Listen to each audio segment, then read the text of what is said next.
இன்னைக்கு ரொம்பவே ஒரு சந்தோஷமா தான் உங்களுக்கு முன்பாக நான் வந்து நிற்கிறேன். ஏன்னா உங்க எல்லாருக்குமே தெரியும், ஆமா, இஸ்ரேல் மற்றும் காசாவினுடைய போர் ஒரு முடிவுக்கு வந்திருக்கிறது. 20 பிணை கைதிகள் உயிரோடு கூட மீட்கப்பட்டிருக்கிறாங்க. நல்லா கரங்களை தட்டி நம்ம ஆண்டவருக்கு வந்து நன்றி சொல்லலாம். Because this is a very historical event and இது வந்து வரலாறு பக்கங்கள்ல மறக்கவே முடியாத ஒரு நாள். ஸோ அப்பாடா, ஒரு பெருமூச்சு விட்ட மாதிரி இருக்கு. ஆனா நான் இப்ப சொல்லுவேன், இது ஒரு தற்காலிகமான ஒரு சமாதானம் தான் அப்படின்னு.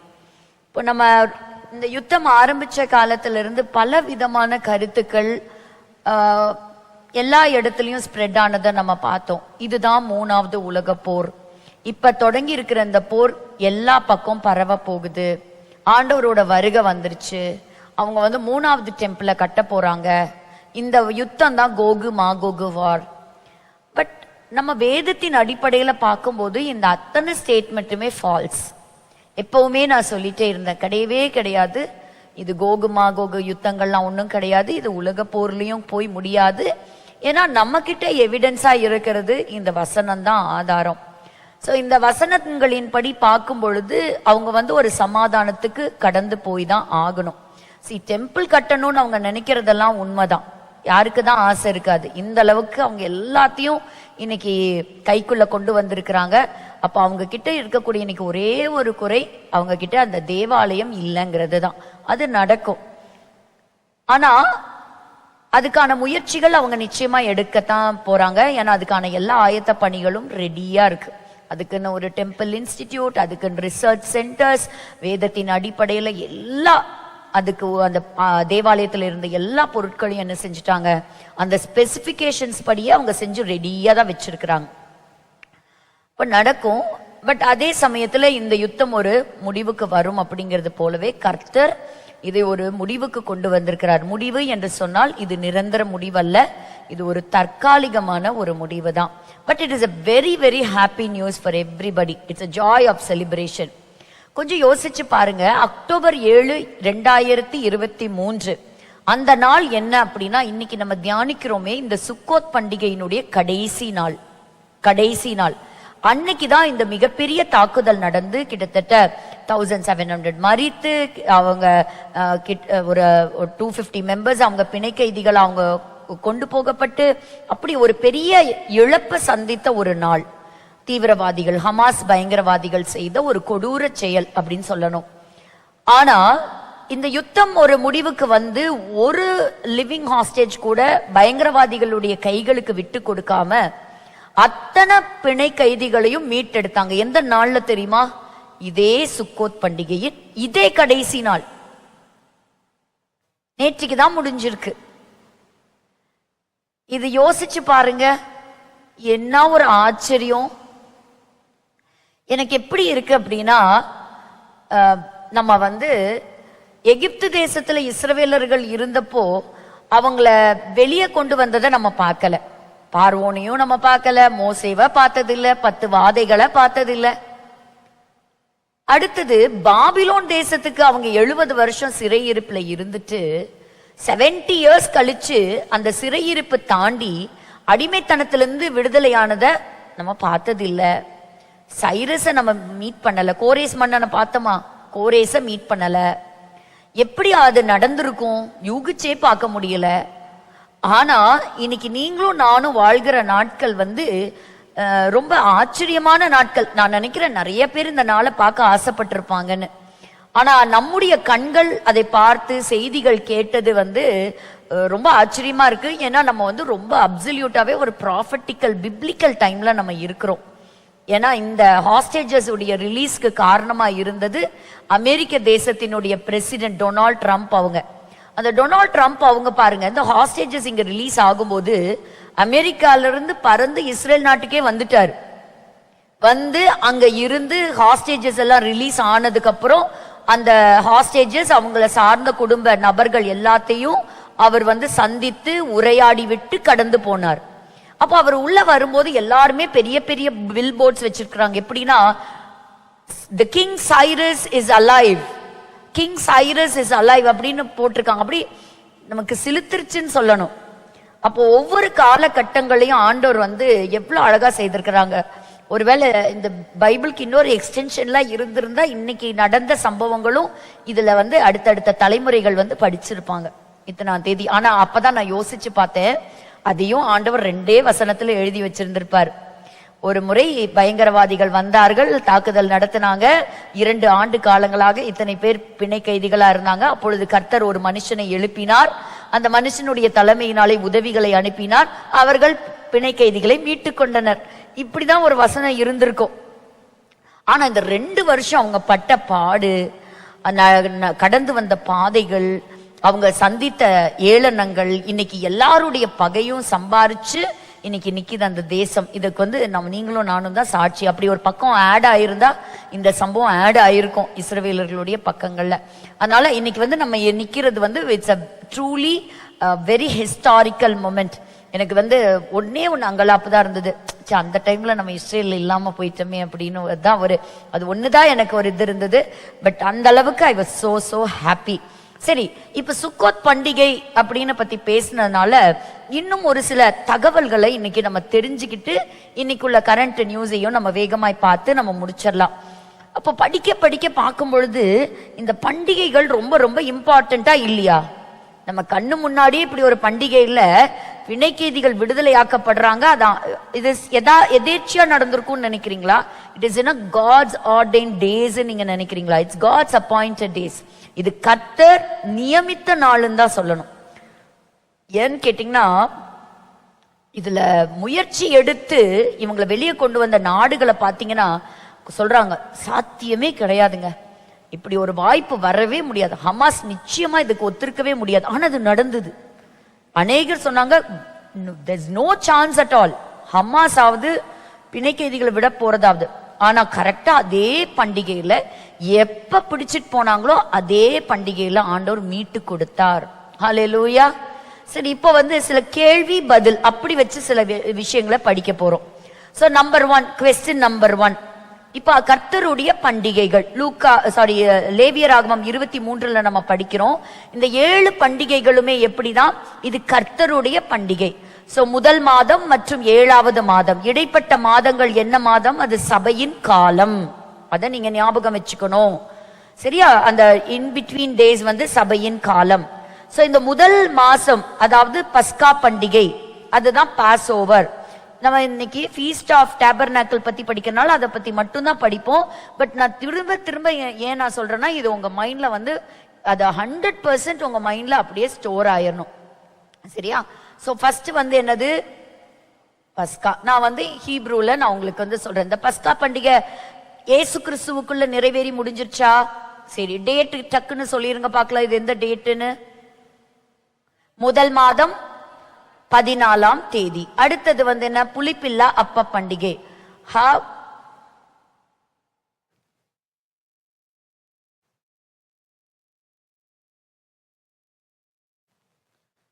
மத்சோத். ஃபீஸ்ட் ஆஃப் அன்லீவன் பிரெட், இது எந்த டே சொல்லுங்க? 15ஆம் நாள். எத்தனை நாட்கள்? 7 நாட்கள். சோ தேர்ட் ஃபெஸ்டிவல், அது என்னது? முதற் பலன், ஃபர்ஸ்ட் ஃப்ரூட்ஸ்.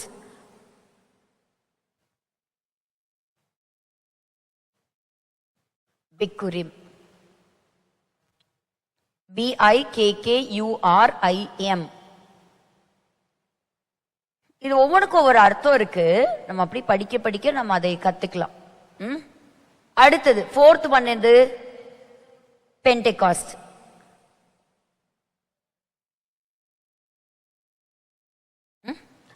முதற் பலனுடைய இது என்னது? 16ஆம் தேதி. அதாவது அந்த ஷாபத் முடிச்சு அடுத்த நாள், அதை நீங்க ஞாபகம் வச்சுக்கணும். அதாவது the day after சாபத். அவங்களுக்கு வந்து சாபத் அப்படின்னு சொன்னா எப்ப சொல்லுவோம்? சனிக்கிழமை. நம்ம எப்ப கொண்டாடுறோம்? சண்டே. இயேசு கிறிஸ்து உயிர்த்தெழுந்த நாள்.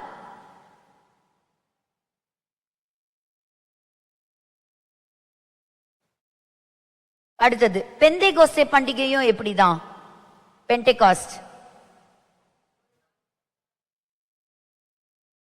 ஒரு நாள் அதே மாதிரி அதுவும் எப்படின்னா மாரோ ஆஃப்டர் 7 சாபத், 7 ஓய்வு நாள்கள் முடிச்ச பிறகு 7 சாபத். இது எல்லாத்திலுமே ஒரு அர்த்தம் இருக்குது. அதாவது 7 சாபத் முடிச்சு வர்ற அடுத்த நாள், the day after, இல்லைன்னா மாரோ ஆஃப்டர்.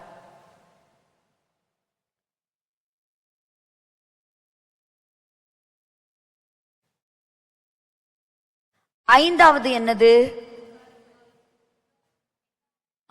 எக்கால பண்டிகை. எக்கால பண்டிகை அத ரோஷ் ஹஷானான்னு சொல்றோம். அதுக்கு என்னது நமக்கு தெரியும். அது என்னது? Feast of trumpets. Feast of ட்ரம்பெட்ஸ்க்கு என்ன சொல்லுவோம்? எபிரேயர்ல என்ன சொல்லுவோம்? யோம் தெருவா.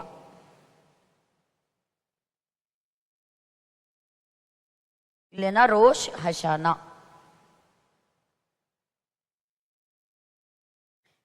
இது எந்த மாசம்? 7th month, 1st day. அடுத்தது, அதுக்கு அடுத்தது என்ன பண்டிகை? டே ஆஃப் அட்டோன்மெண்ட், பாவ நிவாரண நாள். அது என்னது? யோம் கிப்பூர். யோம்னா டே.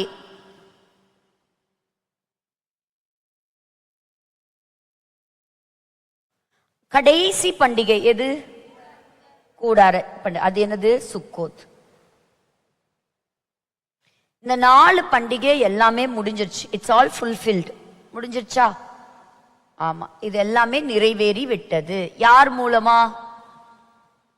யார் நிறைவேற்றினா? ஏசு கிறிஸ்து. சோ இந்த பஸ்கா பண்டிகை ஏசு கிறிஸ்துவினுடைய மரணத்தை நம்ம நினைவு கூறுறோம். அடுத்தது அன்லீவன்ட் பிரெட், அந்த 7 நாட்கள் அவர் தான் புளிப்பில்லாத அப்பம், அவர் மட்டும்தான். அதற்கப்புறம் முதற் பலன், மரித்தவர்கள்ல முதற் பலனா உயிர் தெழுந்தவர் இயேசு கிறிஸ்து மட்டும்தான். 50வது நாள் பரிசுத்த ஆவியானவர் ஊற்றப்பட்டார், அப்போஸ்தலர் 2. சோ இது 4மே முடிஞ்சாச்சு. அப்ப நம்ம அடுத்தது எதுக்கு வெயிட் பண்ணிட்டு இருக்கிறோம்? இப்போ இந்த 5, 6, 7 நம்ம சபை எதுக்கு வெயிட் பண்ணுது? சபை கர்த்தருடைய வருகைக்காக வெயிட் பண்ணுது. The church is waiting for rapture, ரகசிய வருகைக்காக வெயிட் பண்ணுது. மணவாளன் மணவாட்டி ஆகிய சபையை கொண்டு போறதுக்காக. இப்போ இந்த 3மே இஸ்ரவேலர்களுக்காகவே ரொம்ப பிரத்யேகமாக உண்டாக்கப்பட்டிருக்கிற பண்டிகை. ஏன்னா ஆண்டவர் இந்த ஜனங்களை இதை கொண்டாட சொல்லுகிறார். அப்ப இந்த 3 பண்டிகை இஸ்ரவேலர்களுடைய வாழ்க்கையில as a nation, ஒரு தேசமா எப்படி இது நிறைவேற போகுது ஃபியூச்சர்ல அப்படிங்கறத நம்ம பார்க்க போறோம். ஒவ்வொரு தடவையும் இந்த பண்டிகையின் காலத்துலதான் யுத்தத்தை சந்திப்பாங்க. இந்த மாதிரி பிரச்சனை எல்லாம், யோம் கிப்பூர் வார், அதெல்லாம் நமக்கு டிஸ்கஸ் பண்றதுக்கு டைம் கிடைக்காம போயிடுச்சு. பட் இந்த மாதிரி பெரிய முக்கியமான யுத்தங்கள்லாம் பாத்தீங்கன்னா இந்த பண்டிகை காலங்கள்ல தான் அவங்க என்ன செய்வாங்க? அவங்க சந்திக்கிறது உண்டு. சோ இது எல்லாத்துக்குமே பேர் என்னது? இது கர்த்தருடைய பண்டிகை. இந்த பண்டிகை இந்த நாள்ல தான் நீங்க செலிப்ரேட் பண்ணணும், இப்படிதான் செலிப்ரேட் பண்ணணும் அப்படிங்கறத ஆண்டவர் அவங்களுக்கு சொல்லி கொடுத்தாரா? சொல்லி கொடுத்தார். ஆனா பின் நாட்கள் அது என்னவா மாறிடுச்சு? வாசிங்க பார்க்கலாம். யோவான் 2:13 ஒருத்தரும் 5:1 ஒருத்தரும் வாசிங்க. யோவான் 2:13. பின்பு யூதருடைய பஸ்கா பண்டிகை சமீபமாயிருந்தது. அப்பொழுது இயேசு எருசலேமுக்கு போதும். யூதருடைய பண்டிகை, பஸ்கா பண்டிகை. இவைகளுக்கு பின்பு 5:1. இப்ப நம்ம வாசிச்சிட்டு இருக்கிறது யோவான் 5 முதலாவது வசனம். இவைகளுக்கு பின்பு யூதருடைய பண்டிகை ஒன்று வந்தது. அப்பொழுது இயேசு எருசலேமுக்கு போனார். அப்பொழுது இயேசு எருசலேமுக்கு போனார். இன்னொரு வசனம் கூட உண்டு, அதுல கூடார பண்டிகை, யூதர்களுடைய கூடார பண்டிகை அப்படிங்கறதே இருக்கும். அப்போ இந்த புதிய ஏற்பாட்டுல படிக்கும் பொழுது எல்லாமே என்னன்னு மாறிடுச்சு? கர்த்தருடைய பண்டிகைன்னு வரல, யூதருடைய கூடார பண்டிகை சமீபமாயிருந்தது. அந்த வசனம் சொல்லி வாசிங்க. யோவான் 7:2. யோவான் 7:2.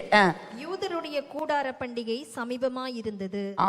இவைகளுக்கு பின்பு யூதர்கள் கொண்டாடிய பண்டிகை எதுங்க? கூடார பண்டிகை. 7வது அதிகாரம் 2வது வசனம். அததான் போன தடவை நம்ம பார்த்தோம். 37வது வசனத்துல பண்டிகையினுடைய கடைசி நாள், பண்டிகையினுடைய கடைசி நாள். சோ அப்ப இந்த கூடார பண்டிகை அன்னைக்கு கடைசி நாள் தான் இயேசு கிறிஸ்து சத்தமிட்டு சொல்றாரு. என்ன சொன்னாரு? தாகமா இருந்தால். இன்னைக்கு அதை பத்தின ஒரு சில ரகசியங்களை, அப்ப இயேசு கிறிஸ்து பேசிய பல சம்பவங்கள் யூதர்கள் அனுசரித்த பண்டிகைகளை வைத்தும் பேசினார். அப்ப அந்த டைம்ல நான் தான் அவரு, நீங்க வந்து ஒரு மாடலா நீங்க அதை கொண்டாடிட்டு இருக்கிறீங்க. ஆனா நான் உங்க மத்தியிலே இருக்கிறேன். ஆனா உங்களுடைய கண்கள் திறக்கப்படல, இருதயம் இறுக்கமா இருக்குது. உரத்த சத்தமிட்டு தன்னை வெளிப்படுத்துறார், மேசியாவாக வெளிப்படுத்துறார்.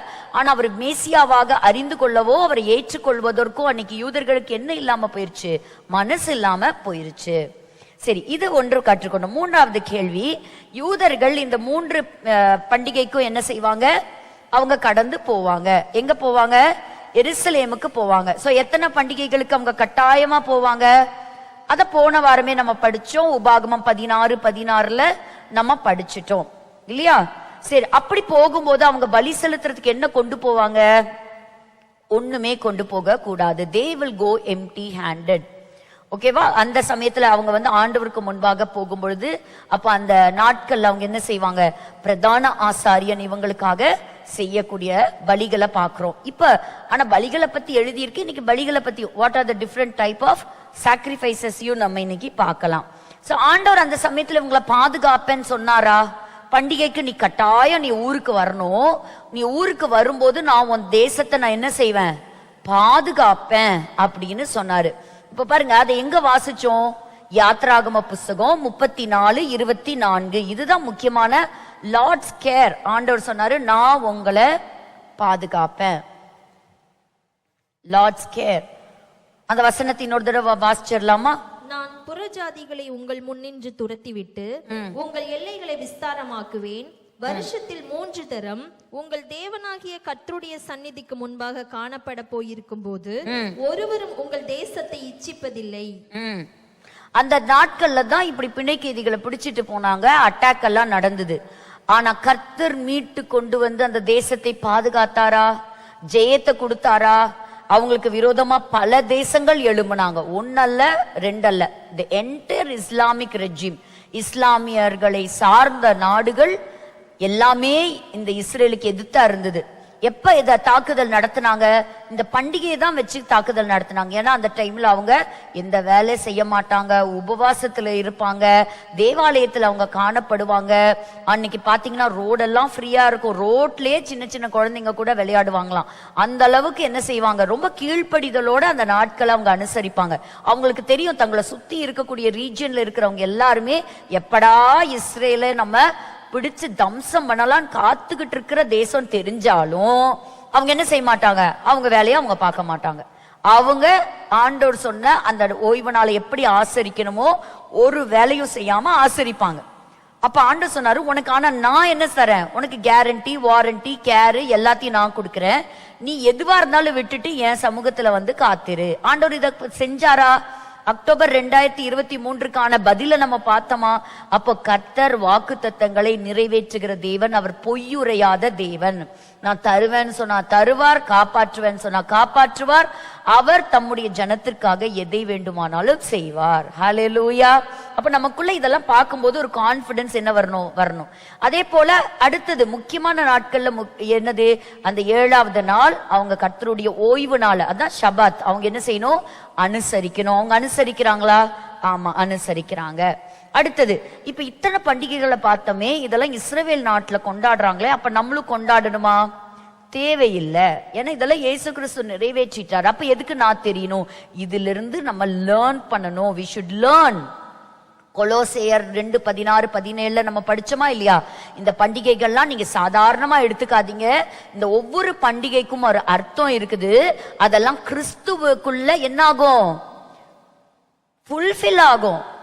கிறிஸ்து இந்த பண்டிகைகளை நிறைவேற்றுவார். 4 பண்டிகை நிறைவேற்றிட்டார். அப்போ மற்ற 3 என்னதான்?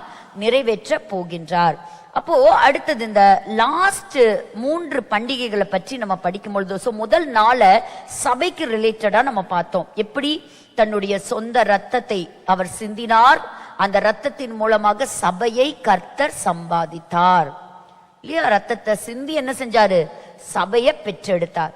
இப்போ ஆதாமினுடைய விலா எலும்பு குத்தப்படும் போது எப்படி அவருடைய எலும்பிலிருந்தும் ரத்தம் நீர் வந்திருக்கும். ஆண்டவர் அந்த இடத்துல ஒரு சர்ஜரி பண்றாரு, அந்த விலா எலும்பை எடுக்கிறாரு, அதிலிருந்து ஒரு ஏவாள் உருவாக்கப்பட்டாலோ அதே போலதான் இயேசு கிறிஸ்து சிலுவையில இருக்கும் பொழுது அவருடைய விலா குத்தப்பட்டு எப்படி ஒரு பிரெக்னன்சில டெலிவரி டைம்ல எப்படி அந்த பனிக்கூடம் உடைஞ்சு அந்த தண்ணீர் உடைஞ்சு அந்த பிள்ளையை பெற்றெடுப்பது போல அந்த ரத்தமும் நீரும் பீரிட்டு வந்து இயேசு கிறிஸ்து சபையை பெற்றெடுத்தார். ஹல்லேலூயா. அப்போ அதை நிறைவேற்றினார். அப்போ அந்த பஸ்கா பண்டிகை முடிஞ்சிருச்சு. அவர் தான் வந்து குற்றம் இல்லாத அப்பம், பாவம் இல்லாத அப்பம். அந்த பெண்டெகாஸ்டல் எஸ் அந்த டேவும் நிறைவேறிடுச்சு. அப்படியெல்லாம் நம்ம பார்த்துட்டோம். இப்ப அடுத்தது நம்ம பார்க்கும் பொழுது இது வந்து முக்கியமான ஒரு பண்டிகை. இது என்னது? ஒரு முக்கியமான பண்டிகை. இப்போ நம்ம என்ன செய்ய போறோம்னா, இப்ப பிரசன்டேஷனுக்கு நேரா நம்ம கடந்து போலாம். வாசிங்க மத்தேயு 24:31 மத்தேயு. இனிமேல் நம்ம இஸ்ரேல், ஈரான், இந்த October 7 இதெல்லாம் என்ன செய்ய வேண்டாம்னு நினைக்கிறேன். கொஞ்ச நாள் நம்ம இத பத்தி ஆமா. So Sukkot is the time of enjoyment, happiness. அப்போ இந்த feast of tabernacle அப்படினாலே the season of our joy அப்படின்னு அர்த்தம். ஸோ இது தேங்க்ஸ் கிவிங், நன்றி செலுத்துறது, சந்தோஷமா இருக்கிறது, செலிப்ரேஷன். அந்த டைம் தான் வந்து இந்த சுக்கோத் பண்டிகை. அப்போ இதுக்கு பல பெயர்களை வந்து நான் போன தடவையே நான் உங்களுக்கு வந்து நான் சொன்னேன். இந்த பண்டிகைகளுக்கு வந்து இன் கேதரிங், அதாவது கூட்டி சேர்ப்பது, கூடார பண்டிகை, இப்படி எல்லாம் வந்து நம்ம சொல்லலாம். வாசிக்கலாமா? மத்தேயு 24:31 வலுவாய் தொனிக்கும் எக்கால சத்தத்தோடே அவர் தமது தூதர்களை அனுப்புவார். அவர்கள் அவரால் தெரிந்து கொள்ளப்பட்டவர்களை வானத்தின் ஒரு முனை முதற்கொண்டு மறுமுனை மட்டும் 4 திசைகளிலும் இருந்து கூட்டி சேர்ப்பார்கள். நாம வந்து இப்ப என்ன படிக்க போறோம்னா, இஸ்ரவேலர்களை பற்றி மட்டும் நம்ம படிக்க போறோம். ஓகே, ஏன்னா நம்ம எதுதான் நம்ம சபையை வந்து ஆண்டவர் எடுத்துக்கொள்ள போறதுக்காக நம்ம காத்திருக்கிறோம், தி ராப்சர்க்காக காத்திருக்கிறோம். இப்ப நம்ம இதை எப்படி பார்க்கிறோம் அப்படின்னா, 24:31 தூதர்கள் என்ன செய்ய போறாங்களாம்? அவர்கள் அவரால் தெரிந்து கொள்ளப்பட்டவர்களை வானத்துல ஒரு முனை முதற்கொண்டு மறுமுனை மட்டும் 4 திசையிலிருந்தும் என்ன செய்வாரு? கூட்டி சேர்ப்பார். அப்போ கடைசி நாட்கள்ல இது நடக்கும். கடைசி நாட்கள்ல இப்படி இஸ்ரவேலர்கள் கூட்டி சேர்க்கப்பட்டாங்களா? எஸ். இந்த ஜனங்கள் எல்லா திசையிலிருந்தும் இன்னைக்கு தங்களுடைய சொந்த தாய்நாடாகிய ஆபிரகாமுக்கு வாக்களித்த கானான் தேசத்துக்கு என்ன செய்யறாங்க? டெய்லி அங்க வந்து குடி போயிட்டே தான் இருக்கிறாங்க. ஏன்னா உலகம் முழுவதும் அவங்க என்ன செய்யறாங்க? ஐயோ நீ யூதனா, கிளம்பு நீ. யூதனை இன்னும் ஒரு விஷ கிருமியா தான் பாக்குறாங்க. ஐயோ இவன் இருந்தாலே ஒரு ஆபத்து தான் போல, நீ வராதன்னு சில நாடுகள் வந்து தடுக்கிறாங்க. யூதர்கள் தெரிஞ்சா சக மனிதர்களே தாக்குதல் நடத்துறாங்க. வேற உலகத்துல எந்த மனிதர்களையும் இந்த மாதிரி யாருமே ஒரு பாய்சனஸா பாக்குறது இல்ல. அப்படி ஏதாவது கேள்விப்பட்டீங்களா நீங்க? வேற ஏதாவது நாட்டுல கேள்விப்பட்டிருக்கீங்களா? Only for juice this is happening. ஏன்னா இஸ்ரவேலர்களுடைய தேவன் அவரே தேவன், அவரே ஜீவன் உள்ளவர், அவர் எழுதி கொடுத்தபடியே அது நடக்குது அவங்க லைஃப்ல. அவ்வளவுதான். சோ இந்த 24:31 படி பண்றாங்க. சோ ஃபர்ஸ்ட் வந்து என்னது? ரீகேதரிங். எல்லாத்தையும் என்ன செய்யறாரு? எல்லாத்தையும் ரீகேதர் பண்றாரு. சோ நாட்டை விட்டு அவங்க போயிட்டாங்க, அதற்கப்புறம் அவங்க திரும்பி வராங்க. மத்தேயு 24:31. அடுத்தது அவங்க என்ன செய்யணும்? வந்தா போதுமா? அடுத்தது ரிப்பென்டன்ஸ். அப்போ அவங்களுக்குள்ள ஒரு மனம் திரும்புதல் வரணும், ஒரு மன மாற்றம். அதுதான் டே ஆஃப் அட்டோன்மெண்ட், யோம் கிப்பூர் இல்லையா? அப்போ அவங்க ஒரு தனி மனிதனாக அல்ல, ஒரு தேசமாக மனம் மாற போறாங்க. ஒரு தேசமாவே ஒரு மனம் மாறுவாங்க. அடுத்தது என்னது? 1000 வருஷ அரசாட்சி, மில்லேனியல் பீரியட். ஓகேவா? மில்லேனியல். அதுதான் வந்து என்னது? கூடார பண்டிகை, டேபர்நாக்கிள். டேபர்நாக்கிள், யோம் கிப்பூர், ட்ரம்பெட், எக்காலம். பாருங்க இந்த வசனத்துல இப்ப நம்ம படிச்சதுல கூட பாருங்க, தூதர்களை அனுப்புவார் வானத்திலிருந்து ஒரு முனை. இன்னொரு இடத்துல நம்ம பார்க்கும்போது வலுவாய் தொனிக்கும் எக்கால சத்தத்தோடே. இதெல்லாம் வந்து அந்த பண்டிகைகளை எப்படி நினைவுபடுத்துறார் பாருங்க. அதான் வந்து வாசிக்கிறவன் சிந்திக்க கடவன், கணக்கு பார்க்க கடவன். நாட்களை பாரு, கவனிச்சு பாரு, கொஞ்சம் பைபிள்ல அப்ப ஜோடி இல்லாம இருக்காது, நீ கொஞ்சம் ஆராய்ந்து பாரு. அப்படி சொல்லும் போது நான் படிக்க படிக்க நான் பார்க்கறது என்னன்னா, the Bible is full of secrets. விரும்புகிறவர்களுக்கு அது திறக்கப்படுகிறது, அது ரெவலேஷன் ஆண்டவர் கொடுக்கிறாருன்னு தான் நான் சொல்லுவேன். சோ இவங்களுக்கு இப்படி ஒரு ஆசீர்வாதம் இருக்கா அப்படின்னா ஒரு சில வசனங்களை வேகமா வாசிச்சிடலாமா? மீகா 4ஆம் அதிகாரம் 4வது வசனம். மீகா 4:4. அவனவன் தன் தன் திராட்சை செடியின் நிழலிலும் தன் தன் அத்திமரத்தின் நிழலிலும் பயப்படுத்துவார் இல்லாமல் உட்காருவான், சேனைகளுடைய கர்த்தரின் வாய் இதை சொல்லிற்று. இன்னைக்கு இந்த வசனத்தை வச்சும் நம்ம சில பிராக்டிக்கலா ஒரு டெமான்ஸ்ட்ரேஷன் பார்க்க போறோம். அதனால இந்த வசனத்தை ஞாபகம் வச்சுக்கோங்க. அவனவன், இது எப்ப நடந்ததுன்னா சாலமோனுடைய நாட்கள்ல தான் இப்படி அவங்க குடியிருந்தாங்களாம். சரி, இது அவங்களுக்கு ஆண்டவர் கொடுத்த ஆசீர்வாதம். தன் தன் திராட்சை செடியின் நிழல், தன் தன் அத்தி மரத்தின் நிழல்ல எப்படி இருப்பாங்களாம்? பயப்படுத்துவார் இல்லாமல் உட்காருவான், சேனைகளுடைய கர்த்தரின் வாய் இதை சொல்லிற்று. சகரியா 3:10 வாசிக்கலாம். செகண்டரியா 3:10. அந்நாளிலே நீங்கள் ஒருவரை ஒருவர் திராட்சை செடியின் கீழும் அத்திமரத்தின் கீழும் வரவழைப்பீர்கள் என்று சேனைகளின் கர்த்தர் சொல்லுகிறார் என்றார். அந்நாட்கள், எந்த நாட்கள்?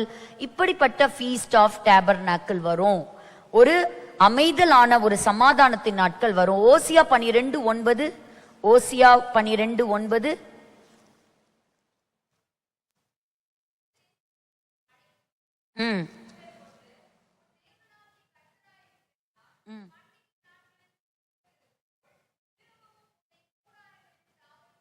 திரும்பவும் உன்னை கூடாரங்களில் உன்னை என்ன செய்வேன்?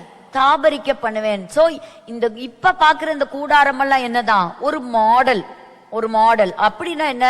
சோ அந்த நாட்கள்ல அந்த டேபர்நாக்கல் இருக்கும்போது சுத்தி குடியிருந்தாங்க. ஆனா இப்ப ஒரு மாடலா பண்றாங்க. சீக்கிரத்துல இயேசு கிறிஸ்து நம் நடுவில் இருப்பார், நம்ம எல்லாரும் சுற்றிலும் அவரை சுற்றிலும் இருக்கத்தான் போறோம். எத்தனை பேத்துக்குள்ள விசுவாசம் வந்திருக்கு இப்படி எல்லாம் ஒண்ணு நடக்கும் அப்படிங்கிறது? இதெல்லாம் பார்க்கும் போதாவது நம்மளுடைய விசுவாசத்தை என்ன செஞ்சிடணும்? வர்த்திக்க பண்ணிக்கணும். அதுக்கு ஆவியானவர் உதவி செய்வார். சரியா? சரி. ஆனா இப்ப அவங்க சமாதானமா இருக்கிறாங்களா? ஒரு ரெஸ்ட் இல்ல. நாடு கிடைச்சிருச்சு, பணக்கார நாடு, அறிவுல சிறந்தவர்கள், அப்படி அவங்கள பார்த்தா பயப்படுறாங்க. அவங்க டிஃபென்ஸா இருக்கட்டும், மிலிட்ரியா இருக்கட்டும், அக்ரிகல்ச்சரா இருக்கட்டும், இல்ல இன்னைக்கு இருக்கக்கூடிய டெக்னாலஜி இன்னோவேஷன் எல்லாத்துலயுமே அவங்க நம்பர் 1. அதிகமான நோபல் பரிசு பெற்றவர்களும் யூதர்கள் தான். அதிகமான கண்டுபிடிப்புகளை இந்த உலகத்துக்கு கொடுத்தவங்க அவங்க தான். சோ மேனேஜ்மெண்ட் பிரின்சிபல்ஸ், இன்னைக்கும் MBA எல்லாம் பாத்தீங்கன்னா மேனேஜ்மெண்ட்டை படிக்கிறவங்க யார் இடத்துல இருந்து மேனேஜ்மெண்ட் பிரின்சிபல் கத்துக்குவாங்கன்னா மோசே கிட்ட இருந்து தான். சோ அந்த மாதிரி எல்லாத்துக்குமே அவங்க என்னதான்? ஒரு மாடல் தான். ஆனா அவங்க கிட்ட ஒரு ரெஸ்ட் இல்லை. ஏன்னு கேட்டீங்கன்னா அவங்க இன்னும் மேசியாவை அறிந்து கொள்ளவில்லை. எபிரேயர் 4:9. 4 to 4, 6 வாசிக்கலாம். பட் 4:9 படிக்கலாமா? ஏறினார் என்பதினாலே அவர். மீகா 4:4. சாரி, எபிரேயர் 4:9.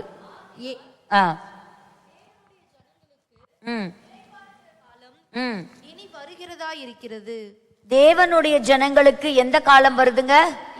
இளைப்பாறுதலின் காலம். இளைப்பாறுவார்கள். இப்ப எத்தனை வசனம் படிச்சோம்?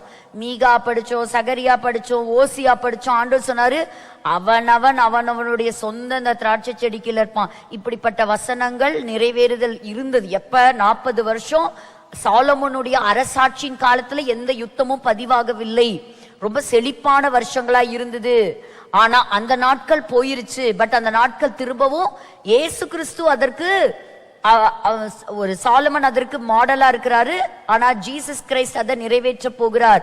அப்போ இந்த இடத்துல இந்த வசனம் சொல்லுகிறது, எபிரேயர் 4:9, சீக்கிரத்துல அப்படி ஒரு நாள் வரும், தேவனுடைய ஜனங்களுக்கு இளைப்பாறுகின்ற காலம் வருகிறது. சோ இந்த நம்ம பார்க்கக்கூடிய இந்த உபத்திரவங்கள்லாம் லேசான உபத்திரவங்கள் தான், லேசான பாடுகள் தான். ஆனா அதுக்காக என்ன செஞ்சிடக்கூடாது?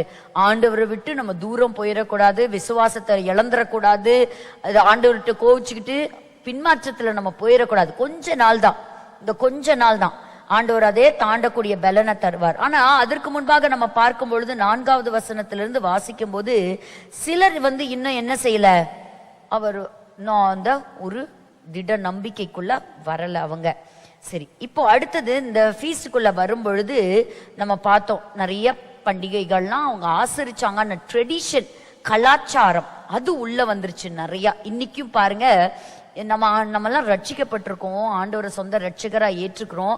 ஆனா சில காரியங்கள்லாம் ஏன் புறஜாதி மக்கள் செய்யறது போல நம்முடைய திருமணங்கள்ல, நம்முடைய விசேஷித்த நாட்கள்ல, பண்டிகையின் காலங்கள்ல ஏன் செய்யறோம்னு அர்த்தமற்று செய்யறோம். அதுல ஆண்டவர் சந்தோஷப்படுவாரா, துக்கப்படுவாரா?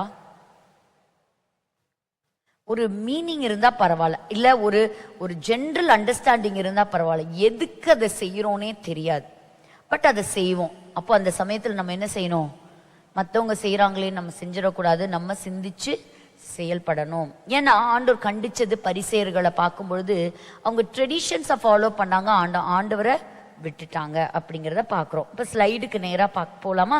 இப்போ ஒரு சில காரியங்களை நம்ம என்ன செய்ய போறோம்னா, கொஞ்சம் காரியங்களை நம்ம கற்றுக்கொள்ள போறோம். லேவியராகமம் 23ஆம் அதிகாரத்துல சொல்லப்பட்டிருக்கக்கூடிய 3 ஹார்வெஸ்ட் இது பார்த்துக்கோங்க. the 3 ஹார்வெஸ்ட் ஏன்னு கேட்டீங்கன்னா, நிறைய இடத்துல ஆண்டவர் காலத்தை பத்தி பேசுறார். அத்தி மரத்தை பத்தி எல்லாம் பேசும் பொழுது பாருங்க, இது துளிர் விடுற காலம், வசந்த காலம்.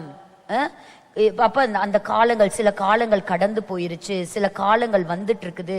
இப்படி எல்லாம் ஆண்டவர் நிறைய காலங்களை பத்தி பேசுறார். உதாரணமா தான் நான் சொல்றேன். அத்தி மரத்தினால் ஒரு ஊமை கற்றுக்கொள்ளுங்கள், அதிலே இளங்களை தோன்றி துளிர் விடும் போது வசந்த காலம் சமீபமாயிற்று.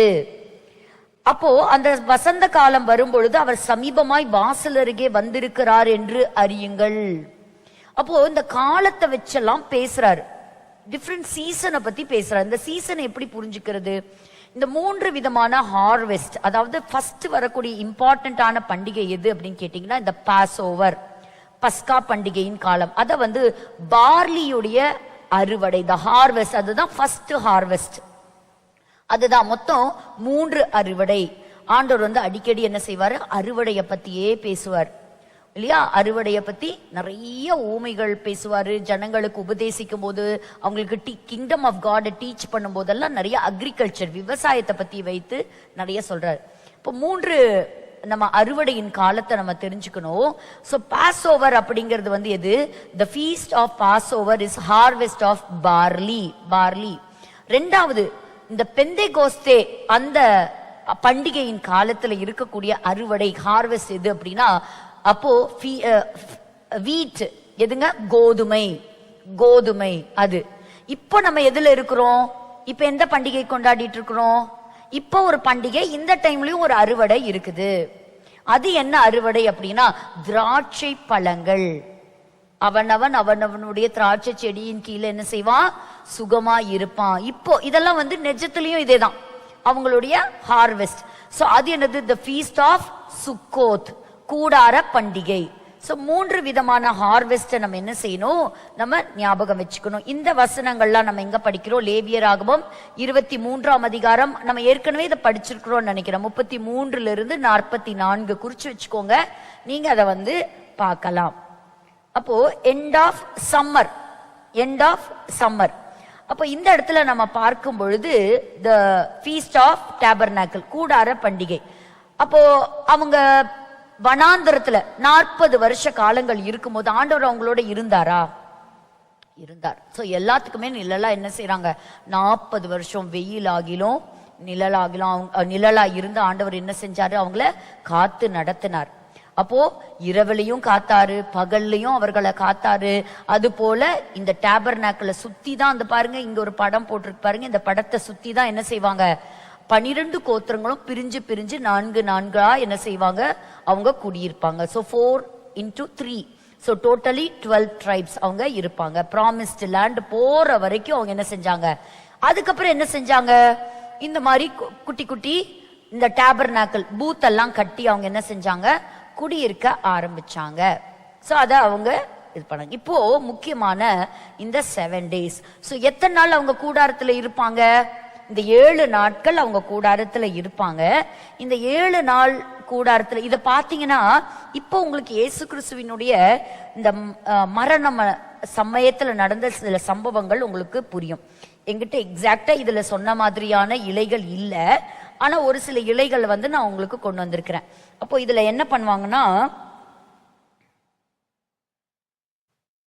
ரெண்டாவது அவங்க தேவாலயத்துக்குள்ள வரும்பொழுது எட்ரோக் அப்படின்னு சொல்லக்கூடிய ஒரு சிட்ரஸ் ஃப்ரூட் கொண்டு வருவாங்க. அது ஜென்ரலா ஒரு எலும்பு சம்பளம், ஒரு பெரிய சிட்ரஸ் ஃப்ரூட் ஒண்ணு என்ன செஞ்சுக்குவாங்கன்னா இந்த இடது கையில அவங்க இப்படி வச்சுக்குவாங்களாம். அந்த பழத்தை என்ன செய்வாங்க, அப்ப இது எதை குறிக்குது, அவங்க அந்த ப்ராமிஸ்ட் லேண்டுக்கு அவங்க போறத குறிக்குது. சரியா? So they carry it, which was a citrus fruit which symbolizes the fruit of the promised land. ஏன்னா இந்த பழம் அன்னைக்கு அந்த தேசத்துல இருந்ததை நம்ம பார்க்கிறோம். சோ இது எங்க வளருது, இஸ்ரேல் நாட்டுல மட்டும் இல்ல, சுற்றி இருக்கக்கூடிய பகுதிகளில் அந்த மெடிட்டரேனியன் சி பக்கத்துல எல்லாமே இருக்குது.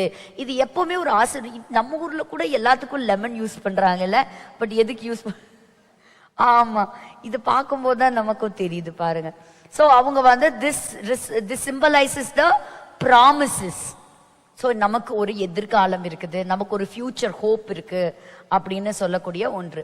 அடுத்தது லுலாவ். இப்ப பாருங்க, நம்ம ஊர்லயும் பண்டிகைனா கதவு கிட்ட எல்லாம் ஏதாவது ஒரு இலைய கட்டி வச்சிடறாங்க. மா இலைய பறிச்சுட்டு போவாங்க, அந்த இலைய பறிச்சுட்டு போவாங்க, எதுக்கு பறிக்கிறாங்கன்னு தெரியாது. ஆனா இவங்களும் கட்டுவாங்க. ஆனா இதுக்கு அர்த்தம் இருக்கு, இதுக்கு அர்த்தம் இருக்கு. அப்ப என்ன செய்வாங்கன்னா, இப்போ இந்த மாதிரி 3 விதமான அந்த இதை எடுக்கணும். இந்த 3 பிரான்ச்சஸ், ஒன்று வந்து பாம் ட்ரீஸ், அது மிர்டில் ட்ரீ, வில்லோ, இதோடைய செடிகள். ஸோ ஒன்று வந்து என்ன சொல்றாங்கன்னா, அது எல்லா இதுலயும் போன வாரம் நான் சொன்னேன், அது வந்து ஃப்ரெஷ்ஷா படர்ந்து இருக்கும்.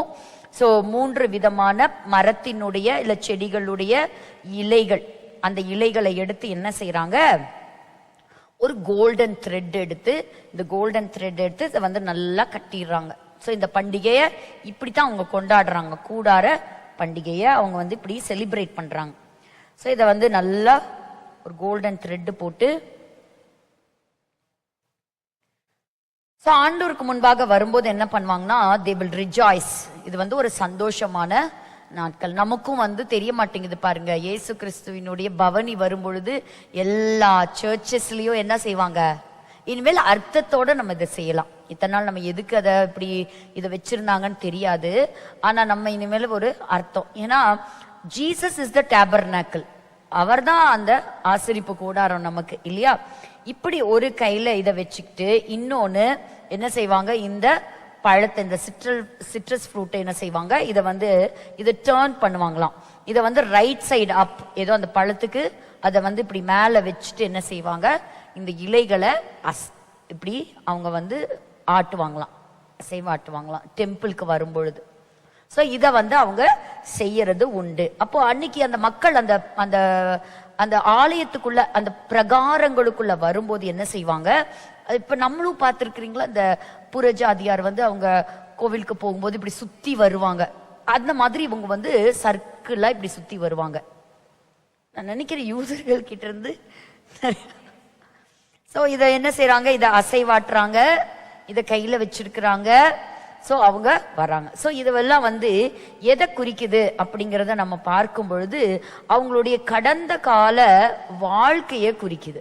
ஸோ அது அவங்களுடைய பாபிலோன் உடைய வாழ்க்கையை அவங்களுக்கு குறிக்குது. ஸோ அங்கிருந்து நாங்கள் அந்த வனாந்தரத்தில் இருந்து அவங்க பட்ட பாடுகள், அவங்க இருந்த சிறையிருப்பின் நாட்கள், அப்படி இந்த 3 இலைகளுக்கும் இதுல நான் உங்களுக்கு போட்டிருப்பேன்னு நினைக்கிறேன், ஒரே நிமிஷம் பார்க்குறேன்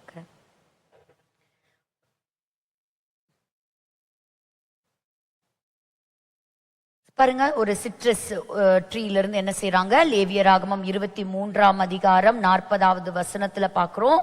அந்த ஃபர்ஸ்ட் டேவே என்ன செஞ்சாங்க, அந்த சிட்ரஸ் ஃப்ரூட்டை எடுத்துக்கிறாங்க. சோ அந்த சுக்கோத் பண்டிகை அன்னைக்கு, சுக்கோத் பண்டிகை அப்போ இந்த லுலாவ், இந்த பிரான்ச்சஸ் ஒண்ணு எடுத்துக்கிறாங்க.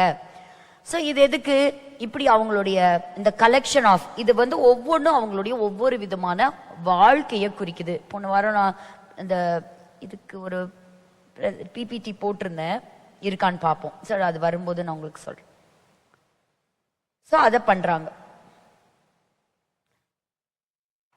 சோ இதை என்ன செஞ்சுறாங்க, ஒரு கோல்டன் த்ரெட் வச்சு அவங்க இது பண்றாங்க. முக்கியமான அவங்க சபை கூடி வரக்கூடிய ஆராதனையில என்ன செய்வாங்க, இத அசைப்பாங்க. சோ இது எந்த பண்டிகையில இந்த மாதிரி செய்யறாங்க, அவங்க சுக்கோத் பண்டிகையில இத செய்யறாங்க. சோ அத நம்ம இங்க பாக்குறோம். சோ 3 விதமான அறுவடைகள். இந்த அறுவடைகள்ல இந்த அவங்க பயன்படுத்தக்கூடிய சில பொருட்கள். அடுத்தது பாத்தீங்கன்னா, இதுல முக்கியமா அவங்க செய்யறது ஜெபந்தான். அவங்களுடைய உயிர் மூச்சை என்னன்னா இந்த தோரா வாசிக்கிறது தான். அந்த தோராவை பல செக்மெண்ட்ஸா செக்ஷன்ஸா வாசிப்பாங்க. அவங்களால வாசிக்காம இருக்கவே முடியாது. ஆனா நம்மளால பைபிள் வாசிக்காம சரி. அப்ப பாருங்க அவங்க எப்படி அந்த பிளெஸிங்ஸ், அந்த ஆசீர்வாதத்தை எப்படி அவங்க பண்டிகையின் காலங்கள்ல சொல்றாங்க. Blessed are you, O Lord our God, King of the universe, who has sanctified us by his commandments and instructed us concerning the waving of the palm branch. அதாவது எங்களை பரிசுத்தப்படுத்தி எங்களை கழுவின ஆண்டவர் அவங்க என்ன செய்யறாங்க, ஸ்தோத்தரிக்கிறாங்க.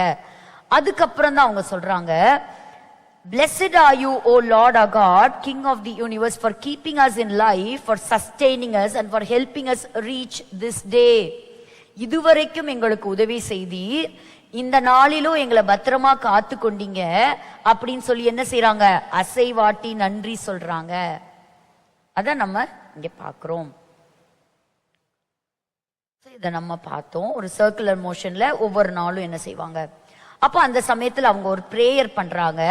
அந்த பிரேயருக்கு பேர் தான் ஹோஷனோஸ். நம்ம எல்லாம் ஓசனா ஓசனான்னு பாடுறோம் பாத்தீங்களா, அதோடைய அங்கிருந்து வந்த வார்த்தை தான் இந்த ஓசனா, ஹோஷனோஸ் அப்படின்னு சொல்லுவாங்க. சோ ஹோஷனோ அப்படின்னா என்ன அர்த்தம், எங்களை காப்பாற்றும், please save us, save now, இப்பொழுது எங்களை ரட்சியும், எங்களை ரட்சித்துக் கொள்ளும். அதுதான் ஓசனா. இப்படிதான் அந்த வார்த்தை உருவாச்சு. பாத்தீங்களா எவ்வளோ அருமையான ஒரு அர்த்தம் இல்லையா. சோ அந்த மாதிரி அவங்க அசைவாட்டி அவங்க சொல்றாங்க. அந்த ஒவ்வொரு ஜெபத்தையும் அவங்க முடிக்கும் போது இந்த ஃப்ரேஸ்ல முடிக்கும் ஹோஷனா.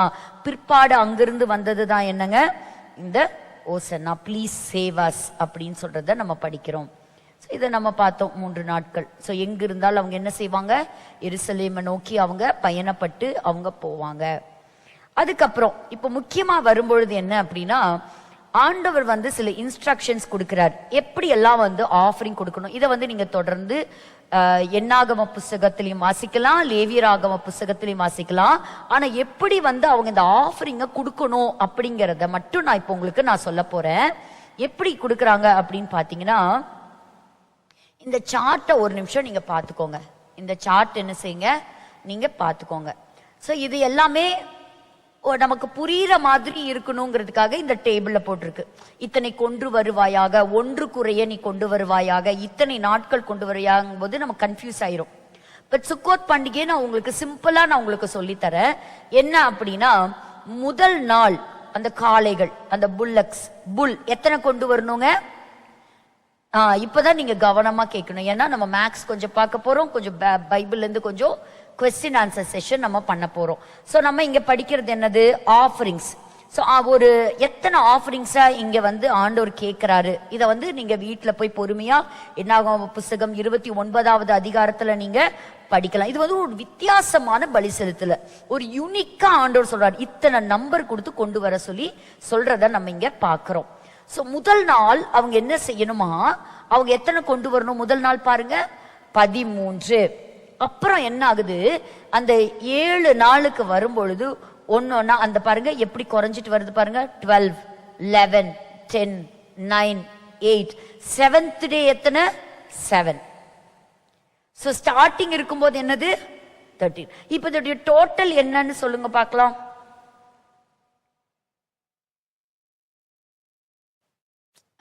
இந்த புல்லு மட்டும் கேக்குறேன்.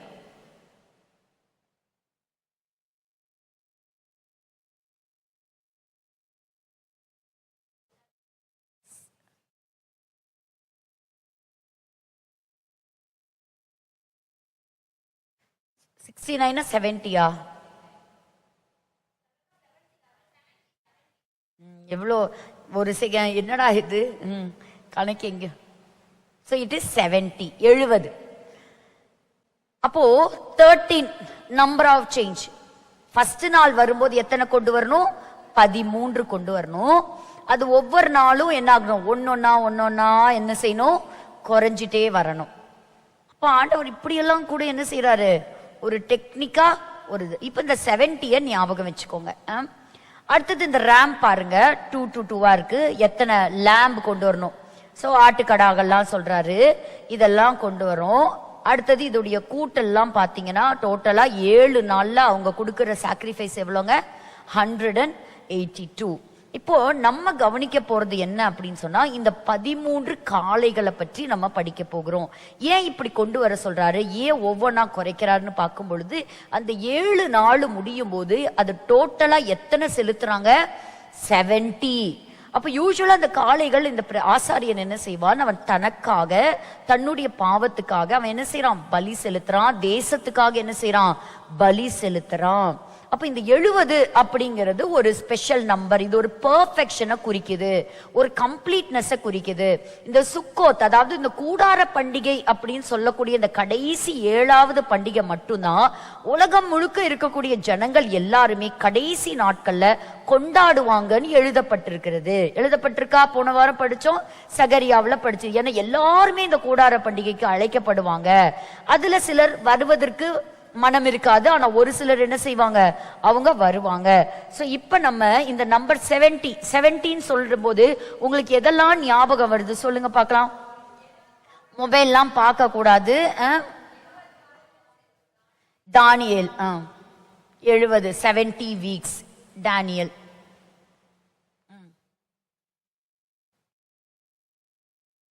அப்புறம் வெரி குட், ஆயுசு நாட்கள் 70. சூப்பர். 70 எல்டர்ஸ் மோசே கிட்ட 70. ஒருவேளை இப்ப லைவ்ல யாராவது பாக்குறவங்க இருந்தாலும் ஆன்சர் பண்ணலாம். யாராவது ஆன்சர் பண்ணாங்கன்னா சொல்லுங்க. பட் நீங்க ஆன்சரை கூகுள்ல வெரி குட். 70 தடவை நம்ம என்ன செய்யணும், ஒருத்தரை நம்ம மன்னிக்கணும்.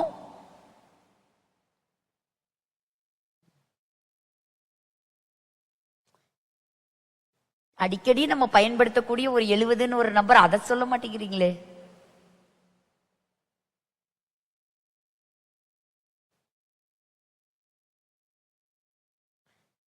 எழுபது ஆண்டு காலம் பாபிலோன்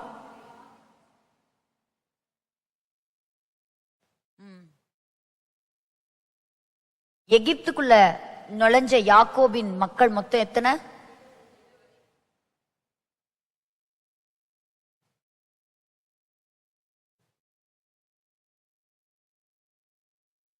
இயேசு கிறிஸ்துக்கு எத்தனை சீஷர்கள் இருந்தாங்க?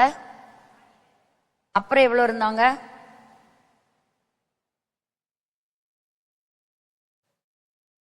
எழுபது சீஷர்கள் இருந்தாங்க. அவங்களை என்ன அனுப்புனாரு? கிராமங்களுக்குள்ள 2 பேரா அனுப்புனாரா? அப்போ ஆண்டவர் இங்க 100ன்னு செலக்ட் பண்ணிருக்கலாமா? ரவுண்ட் நம்மளா இருந்தா என்ன செய்வோம்? அதே எதுக்கு 70? அந்த 100 ஒரு ரவுண்ட் நம்பரா பண்ணுன்னு சொல்லுவோமா? அப்ப இந்த 70 ஏன்னா இயேசு கிறிஸ்துவே 70 பேர்த்த எல்லா கிராமங்களுக்குள்ள அனுப்பிச்சிருக்கிறார். அப்ப இதுக்கெல்லாம் ஒரு அர்த்தம் இருக்குமா இருக்காதா? 100% என்ன இருக்குது? ஒரு அர்த்தம் இருக்குது.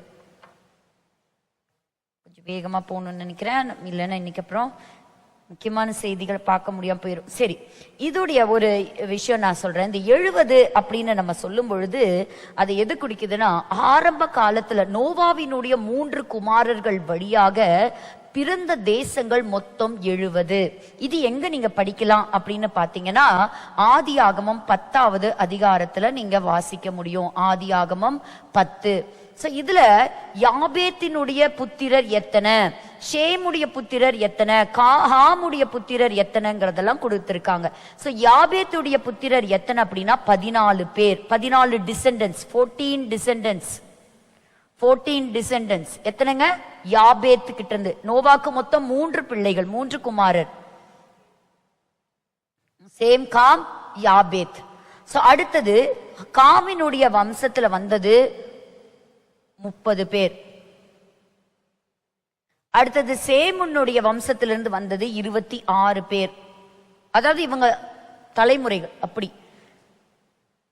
சோ மொத்தம் பாத்தீங்கன்னா 70. 70 என்பது 70 விதமான தேசத்தையும் 70 விதமான பாஷைகளையும் குறிக்கிறது. The 70 different languages and the 70 different nations. So இது எங்க நம்ம பதிவு பார்க்கிறோம்? ஆதியாகமம் 10.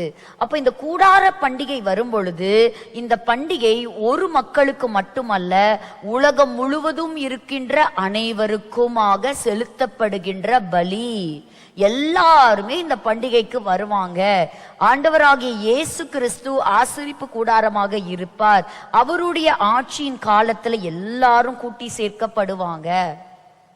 So that 70 represents, ஏன்னா இனிஷியலா எவ்வளவுதான் இருந்தாங்க, அதுக்கப்புறம் இன்னொரு நம்பர் கூட கொடுக்கப்பட்டிருக்கு. நம்ம எஸ்தர் புஸ்தகத்துல பார்க்கும்பொழுது எத்தனை தேசம் இருக்கான்?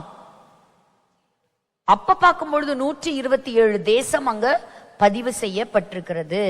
சோ அப்ப அன்னைக்கு இருந்த கணக்குப்படி அது 127 இருந்திருக்கலாம். அதுக்கப்புறம் கண்டங்கள் உருவாச்சு, நிறைய தேசங்கள் பிரிஞ்சு போச்சு.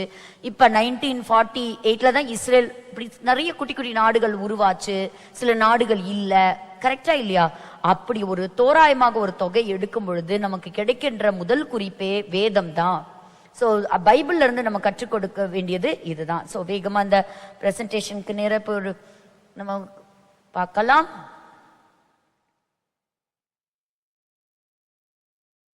அடுத்தது இந்த ஃபீஸ்ட்ல பாத்தீங்கன்னா 2 முக்கியமான விஷயத்தை நீங்க கத்துக்கணும். ஒன்னு, அந்த டெம்பிள், அந்த தேவாலயத்துல எரிகின்ற விளக்கு, வெளிச்சம், the light illumination of the temple. So பிரகாசிக்கின்ற விளக்கு. சோ எல்லாருமே பயணப்படுகிற அத்தனை பேரும் கையில என்ன கொண்டு போவாங்க? விளக்கு கொண்டு போவாங்க. ஏன்னா யார சந்திக்கிறாங்க? சோ 10 கன்னிகைகள் கிட்டயும் என்ன இருந்தது? விளக்கு இருந்தது, ஆனா வெளிச்சம் இல்ல இல்லையா? சோ தீவட்டிகள் இருந்தது. ஆனா அப்ப அந்த நாட்கள் அவங்க என்ன செய்வாங்க? தீவட்டிகள் எடுத்துட்டு போறது அவங்களுடைய வழக்கம். 2வது பாத்தீங்கன்னா, சோ ஒரு வெசல், அந்த வெசல்ல என்ன இருக்கும்? அப்போ அந்த ஒரு கோல்டன் ஒரு பாத்திரம் இருக்கும், அதையும் எடுக்கணும்னு நினைச்சேன், மறந்து போயிட்டேன். அந்த ஆல்டருக்கு கீழே இருக்கிறதுல கொண்டு வந்து அதை ஊற்றி வைப்பாங்க. சோ இந்த வெளிச்சம், யாரு வெளிச்சம்? நம்ம எல்லாருக்குமே தெரியும், இயேசுதான் வெளிச்சம். அது மட்டும் இல்ல, அந்த ஃபீஸ்ட் ஆஃப் டேபர்நாக்கிள், கூடார பண்டிகை சமயத்துல அந்த மெனோரா அப்படின்னு சொல்லுகின்ற 7 அந்த குத்து விளக்கை என்ன செய்வாங்க? எரிய விடுவாங்க. அது கிட்டத்தட்ட பார்க்கும்போது 5 கியூபிட்ஸ் டால் இருக்குமா. சோ அது என்ன செய்வாங்க? இப்ப ஜீசஸ் அதே மாதிரி என்ன சொன்னாரு? இந்த உலகத்திற்கு நானே ஒளியாய் இருக்கிறேன். ஆண்டவர் வந்து இந்த பண்டிகை காலங்கள்ல அதை சொன்னாரு. ஆனா ஜனங்களுக்கு அவர் அப்போ ஆண்டவர் ஒரு விஷயத்த சொல்லும் போது அப்போ நமக்கு முக்கியமா அவங்களுக்கு புரிஞ்சிருக்கணும். ஆனா அந்த டைம்ல புரியல. சோ அன்னைக்கு இருந்த தேவாலயம் பாருங்க, அன்னைக்கு பிரகாசமாக இருந்தது. சோ இயேசு கிறிஸ்து சொன்னாரா, ஐ ஆம் த லைட் ஆஃப் த வேர்ல்டுன்னு சொன்னாரா? ஆமா. இன்னொன்னு கூட பவுல் சொல்றத நீங்க வாசிங்க, அப்போஸ்தலர் 13:47. அப்போஸ்தலர் 13:47.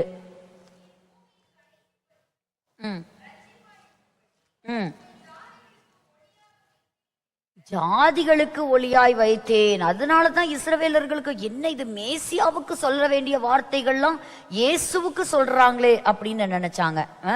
அப்ப இந்த இடத்துல அவர் வந்து பவுல் அந்தியோகியால இருக்கிறாரு. அப்ப அங்க இருக்கும் பொழுது அதை ப்ரொக்ளைம் பண்றார், இயேசு கிறிஸ்துவினுடைய சத்தியத்தை. 13:47 வசனத்துல நம்ம பாக்குறோம். அப்ப எங்களுக்கு கட்டளையிட்டு இருக்கிறபடியால் இப்படி செய்கிறோம். அப்ப பாருங்க, ஜாதிகளுக்கு ஒளியாக அவர்தான் ஒளி. நம்மெல்லாம் இன்னைக்கு யாரு? மற்றவர்களுக்கு நாம இன்னைக்கு ஒளியா இருக்கிறோம். அதனால ஆண்டவர் சொன்னார், இந்த உலகத்திற்கு நீங்க எப்படி இருக்கிறீங்க? இந்த பூமிக்கு நீங்க எப்படி இருக்கிறீங்க? உப்பா இருக்கிறீங்க. இதெல்லாம் நிறைய ஆண்டவர் சொன்ன வார்த்தைகள்லாம் இவங்க பண்டிகைகளோட அவங்க உபயோகப்படுத்துற பொருட்களோட என்ன செஞ்சார்னா கனெக்ட் பண்ணியே பேசினார். சோ ஆண்டவர் பேசிய வார்த்தைகளுக்கு என்ன இருந்ததுங்க? அர்த்தம் இருந்தது. யோவான் 8:12 வாசிக்கலாம். யோவான் 8:12. மறுபடியும் இயேசு ஜனங்களை நோக்கி, நான் உலகத்திற்கு ஒளியாக இருக்கிறேன், என்னை பின்பற்றுகிறவன் இருளிலே நடவாமல் ஜீவ ஒளியை அடைந்திருப்பான் என்றார். 7ஆம் அதிகாரத்துலதான் என்ன பண்டிகை முடியுது? சுக்கோத் பண்டிகை முடியுது. அப்ப இந்த சுக்கோத்து பண்டிகையில ஆண்டவர் வந்து பயன்படுத்தக்கூடிய 2 வார்த்தை, ஒன்று தாகமா இருந்தாவா, நான் உனக்கு என்ன தரேன்? நான் உனக்கு தண்ணீரை நான் கொடுக்கறேன் அப்படின்னு சொன்னாரு. 2வது என்ன சொன்னாரு? நான் இந்த உலகத்துக்கு ஒளியா இருக்கிறேன். ஏன்னு சொன்னா இந்த ஃபெஸ்டிவல் எதோட கனெக்ட் ஆயிருக்குதுங்க? லைட்டோட கனெக்ட் ஆயிருக்கு. So Jesus is the light of the world. So இதோட நான் இதுல நிறுத்துறேன். இதோடைய தொடர்ச்சி நம்ம என்ன செய்யலாம், அடுத்த இந்த போரிங் ஆஃப் வாட்டர், தண்ணீரை பற்றி நம்ம அடுத்த வாரம் கண்டினியூ பண்ணலாம். ஸோ இன்னைக்கு நம்ம கற்றுக்கொண்ட இந்த 2 இதுல இந்த அசைவாடும் இந்த இதுவும் பார்க்குறேன் இதோட. ஸோ டைரக்டா நம்ம இந்த வீக்கோடைய ஏன்னா இந்த பூல் பத்தியெல்லாம் நம்ம படிக்கும்பொழுது இயேசு கிறிஸ்து செய்த சில அற்புதங்கள்லாம் நம்ம படிக்க வேண்டி இருக்கும். ஸோ அதனால நம்ம படிப்போம்.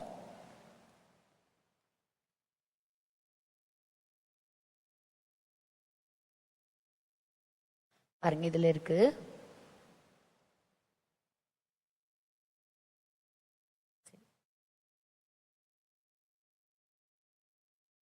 ஸோ நம்ம டைரக்டா என்ன செய்யலாம், அதே மாதிரி இப்ப எப்படி இவங்க இந்த ஒரு வருஷம் வச்சிருக்கிறாங்க இல்லையா, 5, 7, 8, 6 இந்த வருஷத்தை எப்படி கால்குலேட் பண்றாங்க அப்படிங்கிறதையும் நான் உங்களுக்கு அடுத்த வாரம் சொல்லித்தரேன்.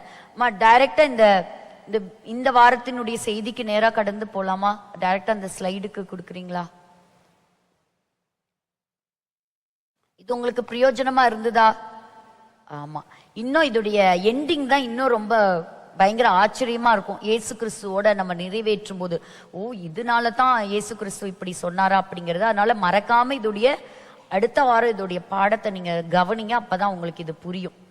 சோ ரொம்ப சந்தோஷமான செய்தி என்னங்க, 20 பேர் உயிரோட இருந்தாங்க, 28 பேர் மரித்து போயிட்டாங்க. ஸோ நான் ஏற்கனவே சொன்னது போல பாருங்க, தேங்க்யூ மிஸ்டர் பிரசிடென்ட் அப்படின்னு சொல்லிட்டு அவரை பயங்கரமான ஒரு வரவேற்பு கொடுத்தாங்க. சைரஸ் தி கிரேட் இஸ் அலைவ், இந்த பேனர்லாம் பார்க்கும்போது எனக்கு அப்படியே புல்லரிச்சு போச்சு. ஏன்னா சைரஸ்ங்கிற மனுஷனும் உண்மைதான், அவர் வைத்திருந்த அந்த சைரஸ் சிலிண்டர், அவருடைய கல்லறைகள், அவருடைய நிறைய டாக்குமெண்ட்ஸ் எல்லாம் இன்னைக்கும் ஆர்கியாலஜில இன்னும் ஏராளமா கொட்டி கிடக்குது. ஒரு தடவை நம்ம சைரஸை பத்தி நிறைய படிச்சிருக்கிறோம் இல்லையா. ஆனா அப்ப இதெல்லாம் பார்க்கும்போது ஒரு எப்படி இந்த காலத்தை ஆண்டவரே கண்கள் பார்க்கும்படியாக செய்தீரே, எவ்வளவு ஒரு ஆச்சரியம்னு இருந்தது. ஸோ இந்த ஹாஸ்டேஜஸ் எல்லாருமே ரிலீஸ் ஆயிருக்கிறாங்க. ஸோ பயங்கர ஒரு ஹாப்பியான ஒரு மொமெண்ட் தான். ஏன்னா நிச்சயமாவே ஒருவேளை இந்த இடத்துல ட்ரம்ப் இல்லாம இருந்திருந்தா எப்படி இருந்திருக்குமோ தெரியாது. சோ இதெல்லாமே இந்த கூட 7வது மாசத்துல பாருங்க எந்த அளவுக்கு ட்ரம்பெட் எல்லாம் ஊதி எரிகோவினுடைய சுவர், இதுதான் வால் ஆஃப் ஜெரிகோ.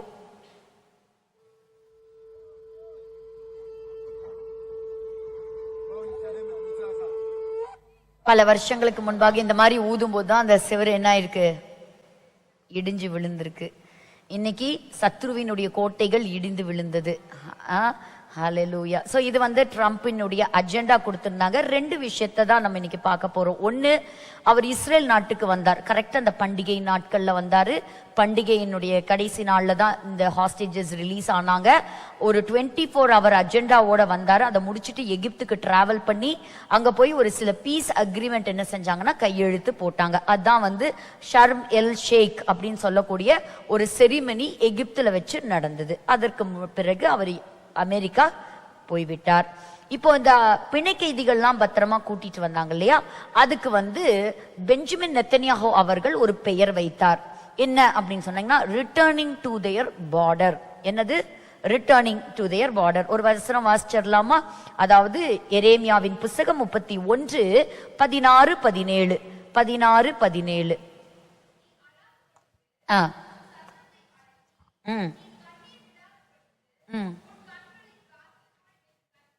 கர்த்தர் சொல்லுகிறார்,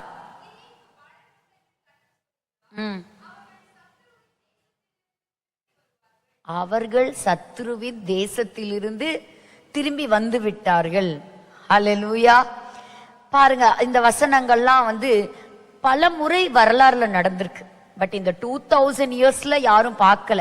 ஏன்னா 2000 இயர்ஸா யூதர்கள் கூட்டி சேர்க்கவும் படல, அவங்க சத்ருக்களின் தேசத்துல தான் இருந்தாங்க, ஆனா திரும்பி வரல. இப்படி போய் பிணை கைதிகளா இருந்து மறுபடி தங்களுடைய சொந்த தாய்நாட்டுக்கு திரும்புறதையும், பல்வேறு தேசங்கள்ல இருந்து அவங்களுக்கு ஒரு நாடு உருவாகி திரும்புறது நீங்களும் நானும் பார்த்தோம். நான் பார்த்த கண்கள் பாக்கியமுள்ள கண்கள். ஹல்லேலூயா. ரொம்ப சந்தோஷம் தான். ஆனா அநேகர் சொல்றாங்க, கிட்டத்தட்ட 68,000 பேர் காசா மக்கள் மரித்து போனார்களே, அதை கொண்டு சந்தோஷமா இல்லவே இல்லை. இன்னசென்ட் காசா பீப்புள், அதாவது அதுல ஒரு சிலருடைய எழுதியிருக்கிற சில குறிப்புகள்லாம் படிக்கும்போது ரொம்ப வேதனையா இருந்தது. அப்ப அவர் சொன்னாரு, இன்னைக்கு நாங்க திரும்பி பாக்குறோம், எங்களுக்குன்னு வீடு இல்ல. கிட்டத்தட்ட எங்க குடும்பத்துல 72 பேர் மரித்து போயிட்டாங்க. இன்னைக்கு எங்க கிட்ட ஒண்ணுமே இல்லை. பட் இதுக்கெல்லாம் காரணம் இஸ்ரவேலர்கள் அல்ல. இன்னைக்கு பிணை கைதிகளை விட்ட உடனே யுத்தம் நின்னுச்சுல்ல, ஏன் தீவிரவாதிகள் பிணை கைதிகளை விடுதலையாக்கல? they are monsters, மனித வெறி பிடித்தவர்கள். முக்கியமா இஸ்ரவேலர்களை கொலை செய்ய வகை தேடுகிறவர்கள். அப்படிப்பட்ட யூதர்களை அழிக்கணும்னு நினைக்கக்கூடிய கொடூரமான மக்கள். ஸோ என்னை பொறுத்த வரைக்கும் அந்த டெரரிசமே இருக்கக்கூடாது, டெரரிஸ்ட் பீப்புளே இருக்கக்கூடாது. They should completely eliminate. கண்டிப்பா இஸ்ரேல் ஒருத்தரையும் விடாம அழிச்சு கட்டிடணும், அப்படிதான் நான் நினைக்கிறேன். அப்ப பாருங்க, இங்க all 20 hostages are by God's grace back. அதான் நெத்தனியாஹு சொன்னாரு, with God's help we will bring them back. இது எங்கனால முடியாது, ஆனா ஆண்டவருடைய துணையோடு நாங்க செய்வோம். ஆனா 28 சடலங்கள் இருக்குது, அதுல 4 சடலங்களை தான் அவங்க கொடுத்திருக்கிறாங்க. இன்னும் மற்ற சடலங்களை அவங்க என்ன செய்யணும், அவங்க திருப்பி கொடுக்கணும். அதுக்கு ரொம்ப தாமதிக்கிறாங்க. அதுக்காக நம்ம என்ன செய்யலாம், ஜெபம் பண்ணலாம். ஏன்னு கேட்டீங்கன்னா, இஸ்ரவேலர்கள் ஒரு நாளும் அவங்க லைவ் ஆர் டெட் அவங்க விட்டு கொடுக்கவே மாட்டாங்க.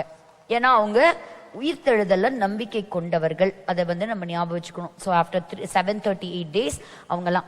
ஸோ அதுக்கு பதிலாக இப்போ இஸ்ரேல் என்ன பண்ணுச்சு அப்படின்னா, 1950 சிறைச்சாலையில் இருக்கக்கூடிய பாலஸ்தீனர்களை விடுவிச்சிருக்கிறாங்க.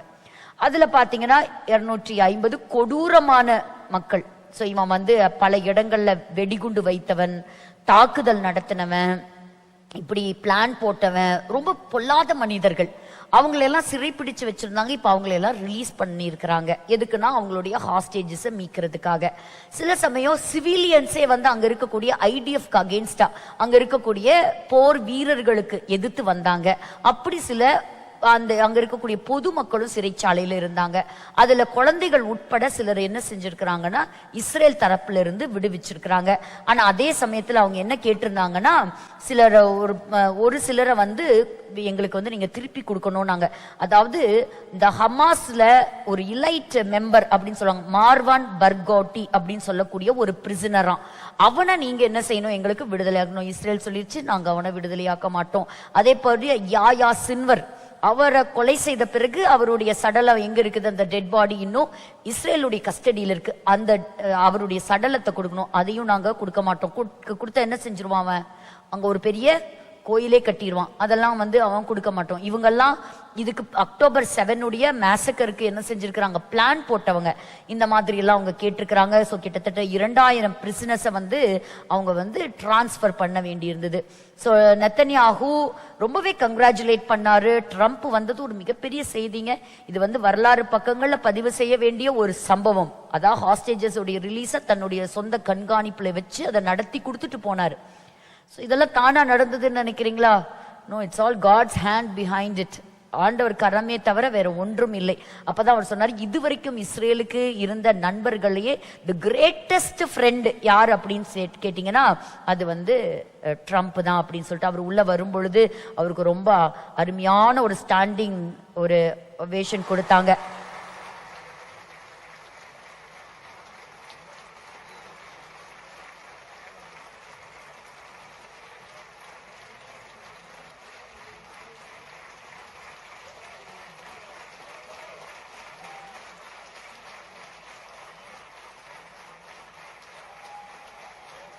It was a great long standing. நம்ம ரொம்ப சந்தோஷப்படணும். ஏன்னா ஒரு மிகப்பெரிய ஒரு யுத்தம் ஒரு முடிவுக்கு வந்தது அப்படிங்கிறது.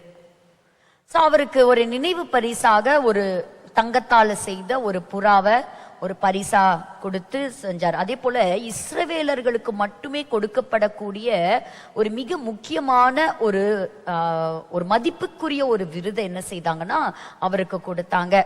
So by the Israel president Isaac அவர் கொடுத்தார். த பிரசிடென்ட்ஸ் மெடல் அவர் ரிசீவ் பண்ணார். எருசலேமே கோலாகலமா இருந்ததுங்க இந்த சுக்கோத்து பண்டிகை. அப்போ இந்த பண்டிகை நம்ம இது எப்படி ஷேர் பண்றதுன்னு தெரியல. அந்த அளவுக்கு நம்ம தான் இன்னைக்கு இது எழுதணும். இன்னைக்கு பவுல் இல்ல எழுதுறதுக்கு, பேதுரு இல்ல எழுதுறதுக்கு, பட் நீங்களும் நானும் விட்னஸ். அதனால ஒரு பக்கத்துல என்ன செய்யுங்க, இத எழுதி வைங்க. And finally Israel wins. நம்ம ஃபர்ஸ்ட் எப்பவுமே ஒரு சார்ட் போடுவோம், இத்தனை யுத்தங்கள் 1948 இருந்து நடந்தது. இன்னைக்கு அந்த பட்டியல்ல இதுவும் சேர்ந்து ஹமாஸும் கொண்டாடுறாங்க, நாங்க ஜெயிச்சிட்டோம் ஜெயிச்சிட்டோம் ஜெயிச்சிட்டோன்னு. பட் ஹமாஸுடைய காசா பட்டணங்கள்லாம் பார்க்கும்பொழுது ஒண்ணுமே இல்லை, ரொம்ப உடைஞ்சு போன நொறுங்கி போன கட்டிடங்கள். ஸோ நம்ம என்ன செய்யலாம், ஆண்டவருக்கு நல்ல ஒரு நன்றியை தெரிவிக்கலாம். So give thanks to the Lord with a thankful heart. ஒவ்வொரு முறையும் ஒரு பெயின் இல்லாம ஒரு விடுதலை கிடையாது. கோரி டென் பூம் இவங்களை பற்றி ஒரு சின்ன சாட்சி நான் உங்களுக்கு சொல்றேன்.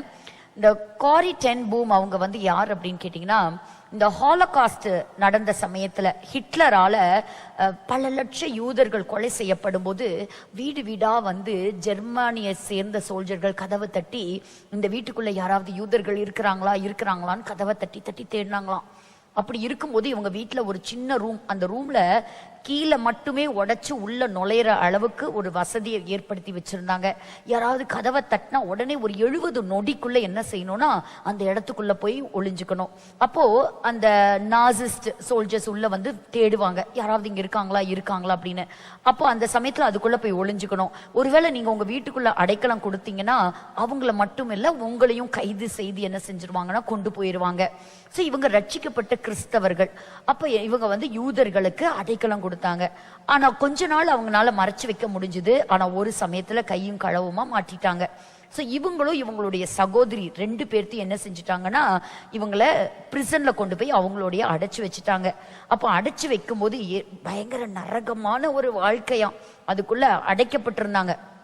அந்த சிறையில் அடைக்கப்பட்டது போல அடைக்கப்பட்டிருக்கும் போது என்னாச்சு, அங்க பெரிய பெரிய பூச்சி வர ஆரம்பிச்சிருச்சு, ஃப்ளீஸ் எல்லாம் உள்ள வர ஆரம்பிச்சிருச்சு. அப்போ அவங்க சகோதரியை பார்த்து கேட்டாங்களா, இந்த இடத்துலயுமா ஆண்டவருக்கு நம்ம நன்றி சொல்றது? should we thank God even in this time?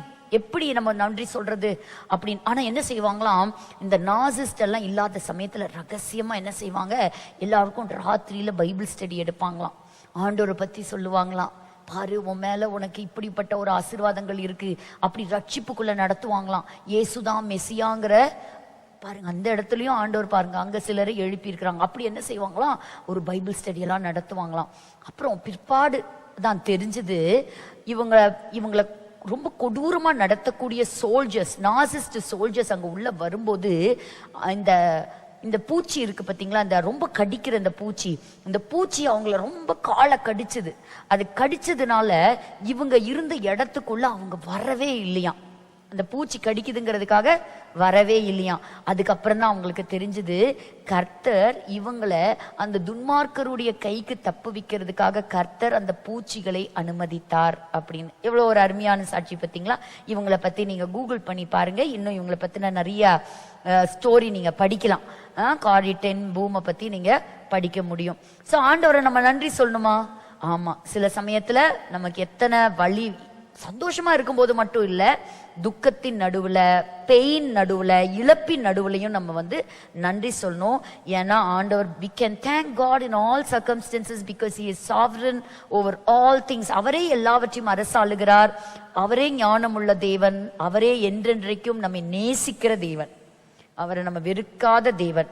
he is in control of all things. இப்ப நீங்க நம்புறீங்களா எல்லாமே ஆண்டவரோட கண்ட்ரோலுக்குள்ளதான் இருக்கு அப்படிங்கிறது? அவர் அனுமதிச்சா நடக்கும், அவர் அனுமதிக்கலன்னா நடக்காது. சோ அதுக்காக நம்ம நன்றி சொல்லணும்.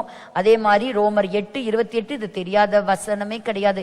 சோ எல்லாமே அவர் தெரிந்து கொண்ட ஜனங்களுக்கு எல்லாமே நன்மைக்கு எதுவாதான் நடக்குது. So we should thank God.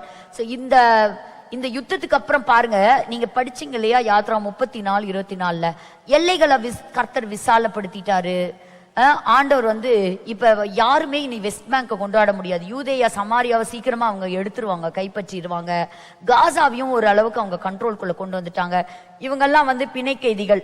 பாருங்க என்ன ஒரு சந்தோஷம், பாருங்க என்ன ஒரு ஹாப்பினஸ் பாருங்க.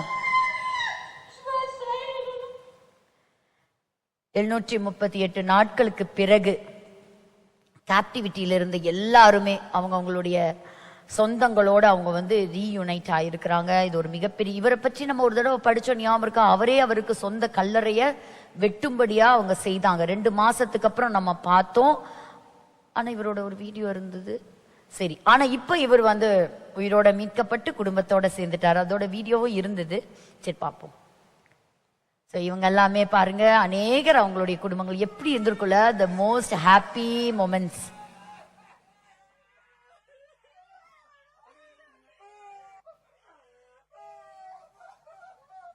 Was all a joyful time. இவர் தான் அவரு பாருங்க. நம்மள சத்ரு நமக்கு ஒரு குழி தோண்ட வச்ச என்ன கர்த்தர் நம்ம மீட்கணுங்கிற ஒரு திட்டம் இருக்கும்போது இவங்களுக்காகவே இன்னைக்கு ஒரு ட்ரம்ப் அனுப்பி கொடுத்தாருன்னு நம்ம சொல்லலாம் இல்லையா? So it was a great day. அன்னைக்கு எப்படி கர்த்தர் தப்பு வச்சாரோ இன்னைக்கும் அவர் தப்பு வைக்க அவர் உண்மையுள்ள ஒரு தேவன். சோ அநேகர் வந்து ரீயூனைட் ஆயிருக்கிறாங்க. அதுல முக்கியமான ஒரு சில கப்பல் பாருங்க. இந்த மாதிரி ஒரு இன்னசென்ட் இஸ்ரேலிய வந்து அவங்க பிடிச்சப்பையும் அவங்க என்ன செஞ்சிருக்கிறாங்க, ஒரு கன்விக்டட் டெரரிஸ்ட் இவங்களை வந்து விடுதலையாக்க வேண்டிய ஒரு சூழ்நிலைக்குள்ள கடந்து போயிருக்கிறாங்க. சோ இவங்கெல்லாம் மீட்கப்பட்ட பிணை கைதிகள், அவங்களையும் அவங்கள சார்ந்த குடும்பத்தையும் ட்ரம்ப் அவங்க சந்திச்சு பேசினார். இப்ப ஈரான் ஜெயிச்சுச்சா தோத்துச்சா? அட்டர் ஃபெயிலியர் தான். சரி, இது வந்து சின்வருடைய ஓன் ஹேண்ட் ரைட்டிங்ல அக்டோபர் 7ஆம் தேதிக்கு முன்பாக எழுதிய சில டாக்குமெண்ட்ஸ். எப்படியெல்லாம் இஸ்ரேல தாக்குதல் நடத்தணும், எப்படியெல்லாம் வந்து ஒரு அழிவை கொண்டு வரணும் அப்படின்னு எழுதுனதெல்லாம் இப்ப ஐடிஎஃப் வந்து கைப்பற்றி இருக்கிறாங்க. நம்ம இவரை பத்தி, இவர பேர் என்ன சொல்லுங்க பார்க்கலாம். இவர் யாரு? எலி கோஹன் யாரு? கரெக்ட், ஒரு மொசாட் ஏஜென்ட். இவரை வந்து சீரியா நாட்டுல தூக்கு போட்டு அவருடைய பாடி வச்சிருந்தாங்க. சமீபத்துல தான் ஐடிஎஃப் வந்து சீரியால இருந்து இவருக்கு சொந்தமான சில டாக்குமெண்ட்ஸ் எல்லாம் ரிட்ரீவ் பண்ணி கொண்டு வந்தாங்க. ஆனா இவருடைய சரீரத்தை நாங்க கொடுக்க மாட்டோம்னு சொல்லியிருந்தாங்க. பட் சீக்கிரமா அவருடைய ரிமைன்ஸும் நாடு திரும்புதுங்கிற ஒரு நல்ல செய்தியும் வந்திருக்கு. எத்தனை நாட்களுக்கு பிறகு பாருங்க, 1960க்கு அப்புறம், 1960க்கு அப்புறம் இத்தனை வருஷம் கழிச்சும் யூதர்கள் பாத்தீங்களா எப்படி அதை கரெக்டா ஃபாலோ பண்ணி இருப்பாங்க. சோ இவரெல்லாம் யாருன்னு பாத்தீங்கன்னா ரொம்ப ஆதரவா இருந்தவர் தான். பட் இப்ப ஹமாஸ் வந்து உள்ளுக்குள்ளாரே ஒரு இன்டர்னல் வார் ஒண்ணு ஆரம்பிச்சிருக்கு. அதுல பார்க்கவே முடியாதுங்க. எல்லாத்தையும் முட்டி போட்டு உட்கார வச்சு கைய பின்னாடி கட்டி எல்லாத்தையும் கட கட கட கடன் கொசுவ நசுக்கிறது மாதிரி அத்தனை பேத்தையும் ஷூட் பண்ணி கொண்டிருக்கிறாங்க ஹமாஸ். சோ இன்னைக்கு இஸ்ரேல் வெளியே வந்தாலும் ஹமாஸுடைய குணம் எதுவும் மாறவே இல்லை. இன்னைக்கு காசாவுடைய விடுதலைக்காக போராடிய ஒருத்தரையே கொன்னுட்டாங்க. சோ இங்க பாருங்க, இந்த இடத்துல பிரைம் மினிஸ்டர் சொல்றதுதான் ஒண்ணு. இப்போ we are entering into a new era. இப்ப மிடில் ஈஸ்ட் உடைய பிக்சரையே ஆண்டவர் மாத்திட்டார்.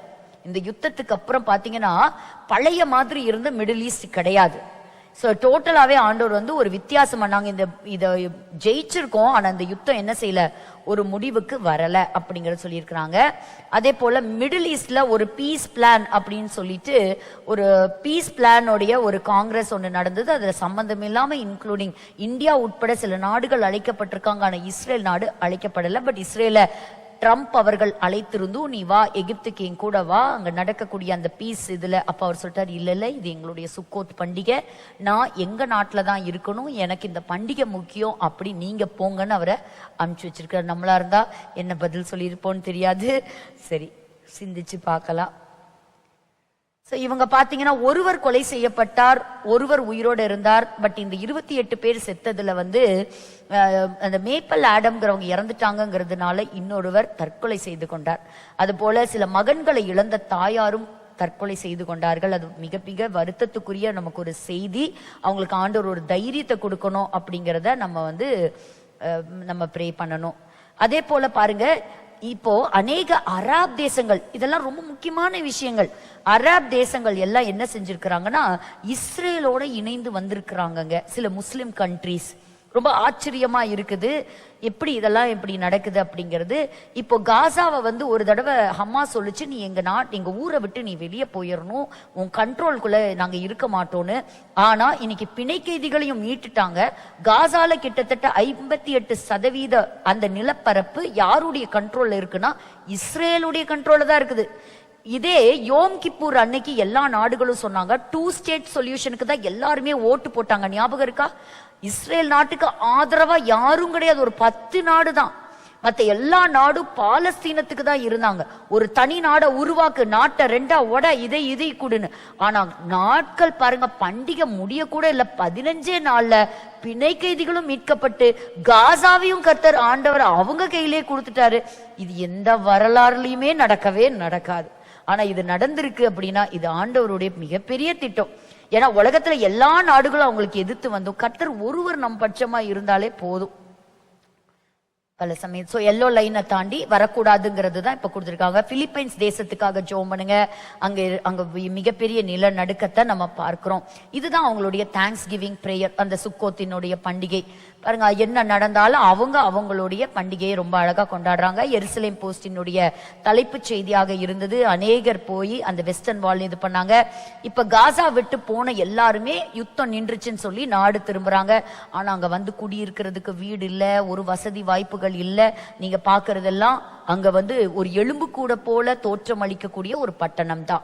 சோ அந்த பட்டணம் இனி யார் கைக்கு போக போகுது, யார் அதை கண்ட்ரோல் பண்ண போறா ஒன்னும் தெரியல. வரக்கூடிய நாட்கள்ல நம்ம பொறுத்திருந்து பார்க்கணும். இந்த ஹாஸ்டேஜஸ் வரும்போது அவங்கள வரவேற்கிறதுக்கு அவங்க என்ன செஞ்சாங்க, இந்த பிளாக் எல்லாம் வச்சு கொண்டாடினாங்க. சோ அந்த ஃபைனல் பிரேயர் நம்ம இன்னைக்கு தான் படிச்சோம். Hoshana Rabba prayers, the 7th day of Sukkot அவங்க வந்து கொண்டாடினாங்க ஹாஸ்டேஜஸ் ரிலீஸ் ஆகுறதுக்கு முன்பாக. சோ ஒரு மிகப்பெரிய ஒரு வரவேற்பு இருந்தது. இதெல்லாமே அவங்க ஹாஸ்டேஜஸ் இப்படிதான் கொண்டு வருவாங்க. அவங்க கூட்டிட்டு வருவாங்க, அங்கிருந்து வந்து ரெட் கிராஸ் கைக்கு ஹேண்ட் ஓவர் பண்ணுவாங்க. ரெட் கிராஸ் அங்கிருந்து கூட்டிட்டு வந்து எல்லையை தாண்டி அந்த பிணை கைதிகளை கொண்டு வந்து IDF கைக்கு ஹேண்ட் ஓவர் பண்ணுவாங்க. அங்கிருந்து அவங்கள ஏர்லிஃப்ட் பண்ணி கொண்டு வந்து ஃபேமிலிஸ் பார்ப்பாங்க. ஃபேமிலிஸ் பார்த்ததுக்கு அப்புறம் ஹாஸ்பிட்டல்ஸ் கொண்டு போவாங்க. அவங்களை எக்ஸாமின் பண்ணதுக்கு அப்புறம் அவங்க வருவாங்க. ஸோ இதுதான் இது வந்து ஒரு பயங்கரமான ஒரு ப்ரொசீஜர். நம்ம வந்து இதெல்லாம் அப்ப அதே போல ட்ரம்ப்பும் வந்து அங்க போய் அந்த அக்ரிமெண்ட் முடிச்சு அவர் எழுதினது என்னன்னா, it is a great and beautiful day and it is a new beginning அப்படிங்கிறது. ஸோ இவரை பற்றி சொல்லணும் அப்படின்னா ரொம்ப ஒரு இதுதான் பீஸ் 2025 எகிப்துல நடந்தது. இப்போ இன்னும் பாருங்க 24 பேர் ஃபேஸ் 2 படி இன்னும் மரித்த சடலங்களை இன்னும் ஒப்படைக்காம இருக்கிறாங்க. அப்படி ஒப்படைக்கல அப்படின்னு சொன்னா நாங்க ஒரு முக்கியமான பகுதியை நாங்க க்ளோஸ் பண்ணிடுவோம், ஹியூமானிட்டேரியன் எய்ட நாங்க டிக்ரீஸ் பண்ணிடுவோம் அப்படின்னு சொல்றாங்க. சோ பீஸ் ட்ரீட்டி சைன் ஆயிருக்குது அப்படின்னு என்ன அர்த்தம், சமாதான ஒப்பந்தம் அது வந்து கையெழுத்திடப்பட்டிருக்குது. அதுல டர்க்கி உள்ள வந்திருக்கிறாங்க, கத்தார் உள்ள வந்திருக்கிறாங்க. உங்க எல்லாருக்குமே தெரியும், இப்ப சமீபத்துல இஸ்ரேல் கத்தார் மேல ஒரு மிகப்பெரிய தாக்குதல் நடத்தினாங்க. துருக்கி இவங்க யாருமே இஸ்ரேலுக்கு நண்பர்கள் கிடையாது, எல்லாருமே எதிரி நாடுகள் தான். டர்க்கி, எகிப்து, கத்தார் இவங்க எல்லாருமே எதிரி நாடுகள் தான். ஆனா இவங்களை எப்படி ஒண்ணு சேர்ந்தாங்கன்னு யாருக்கும் புரியலைங்க. எல்லாம் ஒண்ணு சேர்ந்துதான் இன்னைக்கு இந்த சமாதானத்தை கொண்டு வந்திருக்கிறாங்க. சோ இது இவர் பேசுறத நான் உங்களுக்கு சொல்றேன். எப்படி இதை சம்மதிச்சீங்க? சமாதானத்துக்கு நாங்க ஒரு இடம் கொடுத்திருக்கிறோம், இன்க்ளூடிங் நெத்தன்யாகு. இது பாத்தீங்கன்னா உள்ள நடக்கக்கூடிய ஒரு சிவில் வாருங்க. இப்ப பயங்கரமா அந்த ஹமாஸ் அவங்களே கொலை செய்யறதும் அடிக்கிறதும் துன்புறுத்துறதையும் அங்க பாக்குறோம். 2 இடத்துல அவங்க வந்து இந்த மாதிரி ஒரு தாக்குதலை நடத்திட்டு இருக்கிறாங்க. சோ ஹமாஸ் வந்து பாருங்க இந்த மரித்த சடலங்களை கொன்னு குவிச்சு அவங்கள தூக்கிட்டு போயிட்டே இருக்கிறாங்க. சோ இப்படிப்பட்ட பயங்கரவாதிகளுக்கா உலகம் வந்து ஆதரவு தெரிவிக்கிறாங்கிறது ரொம்ப ஆச்சரியமா இருக்குது. இதுல மரித்த 4 பேர்த்துடைய சடலங்களை தான் கொடுத்திருக்கிறாங்க, மற்றவர்களுடைய சடலங்கள் இது வரைக்கும் வரல. இது பாத்தீங்கன்னா ரொம்ப ஒரு பாவப்பட்ட ஒரு மனுஷங்க, பிபின் ஜோஷி அப்படின்னு சொல்லக்கூடிய ஒருவர். சோ இவரை பாத்தீங்கன்னா அங்க படிக்கிறதுக்காக இஸ்ரேல் நாட்டுக்கு போனவர். சோ அக்ரிகல்ச்சர் ரிலேட்டடா சம்பந்தப்பட்ட படிப்பு அங்க படிச்சாரு. இந்த தாக்குதல் நடக்கும்போது அநேகருக்கு உதவி செய்தார். ஆனா அந்த சமயத்துல இவர் தாக்கப்பட்டு அங்க கொண்டு போகப்பட்ட இடத்துல அவர் கொலை செய்யப்பட்டிருக்கிறார். நேபாள் நினைக்கிறேன் அவர் சேர்ந்தவர். இது போல அப்பாவி சில மாணவர்கள் எல்லாம் என்ன செஞ்சாங்கன்னா கடத்தி கொண்டு போயிட்டாங்க. சிலர் அடிபட்டு போனாங்க, அவங்களுடைய காயங்களுக்கு சரியான மருத்துவம் கொடுக்காததுனால பல ஹாஸ்டேஜஸ் வந்து இறந்து போயிட்டாங்க. சரி இவ்வளவுதான் நடந்ததே, இன்னைக்கு ஊரே இல்லை. அப்படி இருந்தாலும் டெப்யூட்டி செக்ரட்டரி என்ன சொல்லிக்கிறார், நாங்க எங்களுடைய ஆயுதங்களை கீழே போட மாட்டோம், ஹமாஸ் யாராலையும் அழிக்க முடியாது அப்படிங்கிறத அவங்க சொல்லிட்டே இருக்கிறாங்க. அப்ப ட்ரம்ப் சொல்லியிருக்கிறாரு, அழிக்கலைன்னா அவங்கள ஆயுதங்களை கீழே போடலைன்னா நாங்க என்ன செய்வோம், தாக்குதலை நடத்தி நாங்க அழிப்போம் அப்படிங்கறத ரொம்ப தெளிவாவே சொல்லியிருக்கிறாரு. அவரோட வாய்ஸ் வரல, பட் அவர் இந்த அந்த மீட்டிங்ல அவர் சொன்னதை நம்ம பார்க்கிறோம். So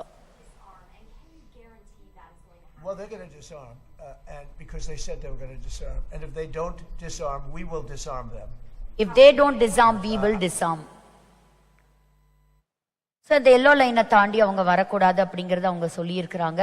இப்ப இவரும் இதான் சொல்லிட்டாரு, இந்த 2 வருஷத்துல பார்த்தா உலகமே மாறிடுச்சு. See, change the way we see the world, the way we see our region. இது வந்து கத்தார் நாட்டினுடைய மினிஸ்டர் சொல்றத நம்ம பார்க்கிறோம்.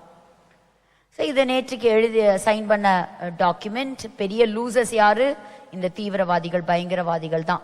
ஸோ இவ்வளோ முயற்சித்த ட்ரம்ப் அவர்களுக்கு நோபல் பீஸ் பிரைஸ் கிடைக்கல, வேற ஒருவருக்கு தான் இந்த பரிசு போயிருக்குது, மெரியா அப்படிங்கிறவங்களுக்கு. ஆனால் அவங்க என்ன பண்ணியிருக்கிறாங்கன்னா, இந்த 2025க்கான நோபல் பீஸ் பிரைஸை வாங்கி ட்ரம்ப் அவர்களுக்கே அதை டெடிகேட் பண்ணியிருக்கிறாங்க. அமெரிக்காவும் ஒரு கத்தாரும் ஒரு முக்கிய ஒப்பந்தத்துக்குள்ள வந்திருக்கிறாங்க. பட் இவர் கொஞ்ச நாளைக்கு முன்னாடி ஹமாஸுக்கு ஆதரவா இருந்தவர் அப்படிங்கறத நம்ம மறக்க கூடாது. மேக்ரன் பிரான்ஸா இருக்கட்டும், கனடாவா இருக்கட்டும், யூகேவா இருக்கட்டும், இவங்க எல்லாம் இஸ்ரேலுக்கு எதிராக இருந்து பாலஸ்தீனத்துக்கு தனி நாடு வேணும்னு சொன்னாங்க. பட் இதுக்கு மேல இனி அவங்களால ஒன்றும் பண்ண முடியாது. இது நம்ம ஏற்கனவே பார்த்தோம். இந்த அஜெண்டாலாம் முடிஞ்சிருக்குங்கிறத நம்ம பார்க்கிறோம். ஸோ ரீஜியனே பிரிச்சுட்டாங்க. கத்தாரும் பாருங்க, இஸ்ரேலுடைய மினிஸ்டரும் கை கோர்த்து ஷேக்கன் கொடுக்கறது எவ்வளவு பெரிய ஆச்சரியம் இல்ல. இப்பதான் சமீபத்துல ஒரு தாக்குதலை அவங்க நடத்தினாங்க. ஸோ இப்பதான் ஒரு முக்கியமான ஒரு எண்டிங் க்ளூக்கு வரும். ஸோ யாரெல்லாம் வந்து வேதத்தில் எழுதப்பட்டிருக்கிற தீர்க்க தரிசனத்தை நீங்க விரும்புறீங்களோ, படிக்க ஆசைப்படுறீங்களோ, உங்களுக்கு என்ன அப்படின்னா, இப்ப கிடைச்சிருக்கக்கூடிய ஒரு சமாதான ஒப்பந்தம் ஒரு தற்காலிகமான ஒரு பீஸ், தற்காலிகமான பாதுகாப்பு, தற்காலிகமான செக்யூரிட்டி தான் இது. ஆனா இப்ப அடுத்தது நம்ம எதற்கு ரெடி ஆகுறோம் அப்படின்னா, எசேக்கியேல் 38க்குள்ள நம்ம நுழையிறோம். இஸ்ரேலையும் மிடில் ஈஸ்ட்லயும் நம்ம வந்து ஒரு கண் வச்சுட்டே தான் இருக்கணும். ஏன்னு கேட்டா இத்தனை நாள் வந்து இதை கவனிங்க, ட்ரம்ப் அவர் சொல்றத, something that people said was never going to be done. We ended the war in Gaza and really, on a much bigger basis, created peace. And I think it's going to be a lasting peace. அவர் சொல்ற ஒரு வார்த்தை என்ன, it will be an everlasting peace. என்றென்றைக்கும் இங்க என்ன இருக்கும், ஒரு சமாதானம் இருக்கும்ன்றாரு. கிடையவே கிடையாது. எசேக்கியேல் தீர்க்க தரிசன புஸ்தகத்துல எழுதப்பட்டிருக்கிற ஒண்ணு. இப்போ ஒரு வார் முடிஞ்சு ஒரு சமாதானத்துக்குள்ள வந்துட்டாங்க அப்படிங்கறத அவர் டிக்ளேர் பண்ணிட்டாரா?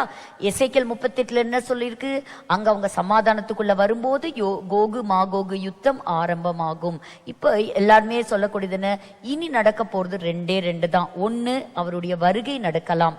அவருடைய ரகசிய வருகை இனி எப்பொழுது வேண்டுமானாலும் இருக்கலாம். இல்லைன்னா இன்னைக்கு அமெரிக்கா அவங்களுக்கு ஒரு ஸ்ட்ராங்கஸ்ட் நேஷனா சப்போர்ட்டா இருக்குது. சீக்கிரத்துல அந்த நாடு ஒருவேளை உதவி செய்ய மறுக்கலாம், இல்ல உதவி செய்ய முடியாத சூழ்நிலையில இருக்கலாம், இல்ல அந்த இடத்துக்கு அந்த தேசம் தள்ளப்படலாம் அப்படின்னு சொல்லப்பட்டிருக்கு. ஸோ அப்படி ஒரு டைமுக்குள்ள நம்ம வந்திருக்கிறோங்கிறத பார்க்கலாம். பட் உலகம் முழுவதும் ஆன்டை செமிட்டிசமும் என்ன செய்யுது, பரவிட்டா வருது. டெத் டு ஐடிஎஃப் அப்படின்னு சொல்லிட்டு உலகம் முழுவதும் மக்கள் அதுக்கு எதிர்ப்பு தெரிவிக்கிறவங்களும் இருக்கிறாங்க.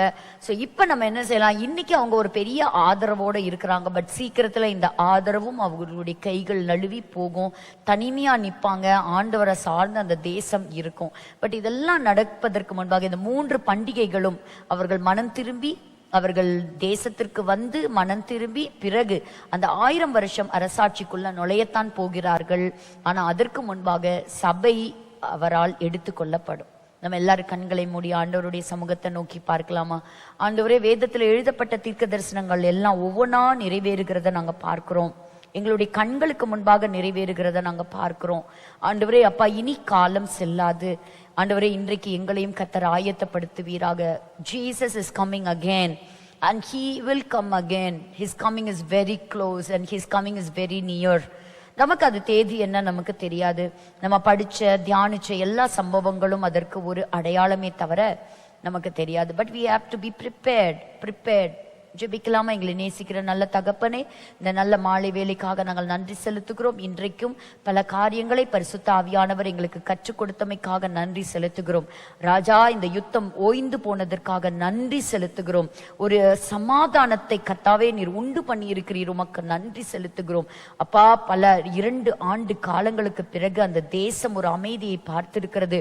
ஆனாலும் ஆண்டவரே, இன்னும் மீதம் இருக்கக்கூடிய அந்த 24 ஆண்டவரே, இந்த ஹாஸ்டேஜஸ் உடைய அந்த பாடிஸ் ரிட்டன் கிடைக்க நாங்கள் ஜெபிக்கிறோம். ஆண்டவரே, ஒரு சமாதானம் உண்டாகட்டும், எல்லை எங்கிலும் ஒரு பாதுகாப்பு இருப்பதாக. ஆண்டவரே, இது எல்லா ஆண்டவரே சபைக்கும் ஒரு எச்சரிப்பின் செய்தியாக இருக்கிறது. பல தேசங்கள்ல கர்த்தாவே கிறிஸ்தவர்கள் தாக்கப்படுகிறார்கள், கொலை செய்யப்படுகிறார்கள்.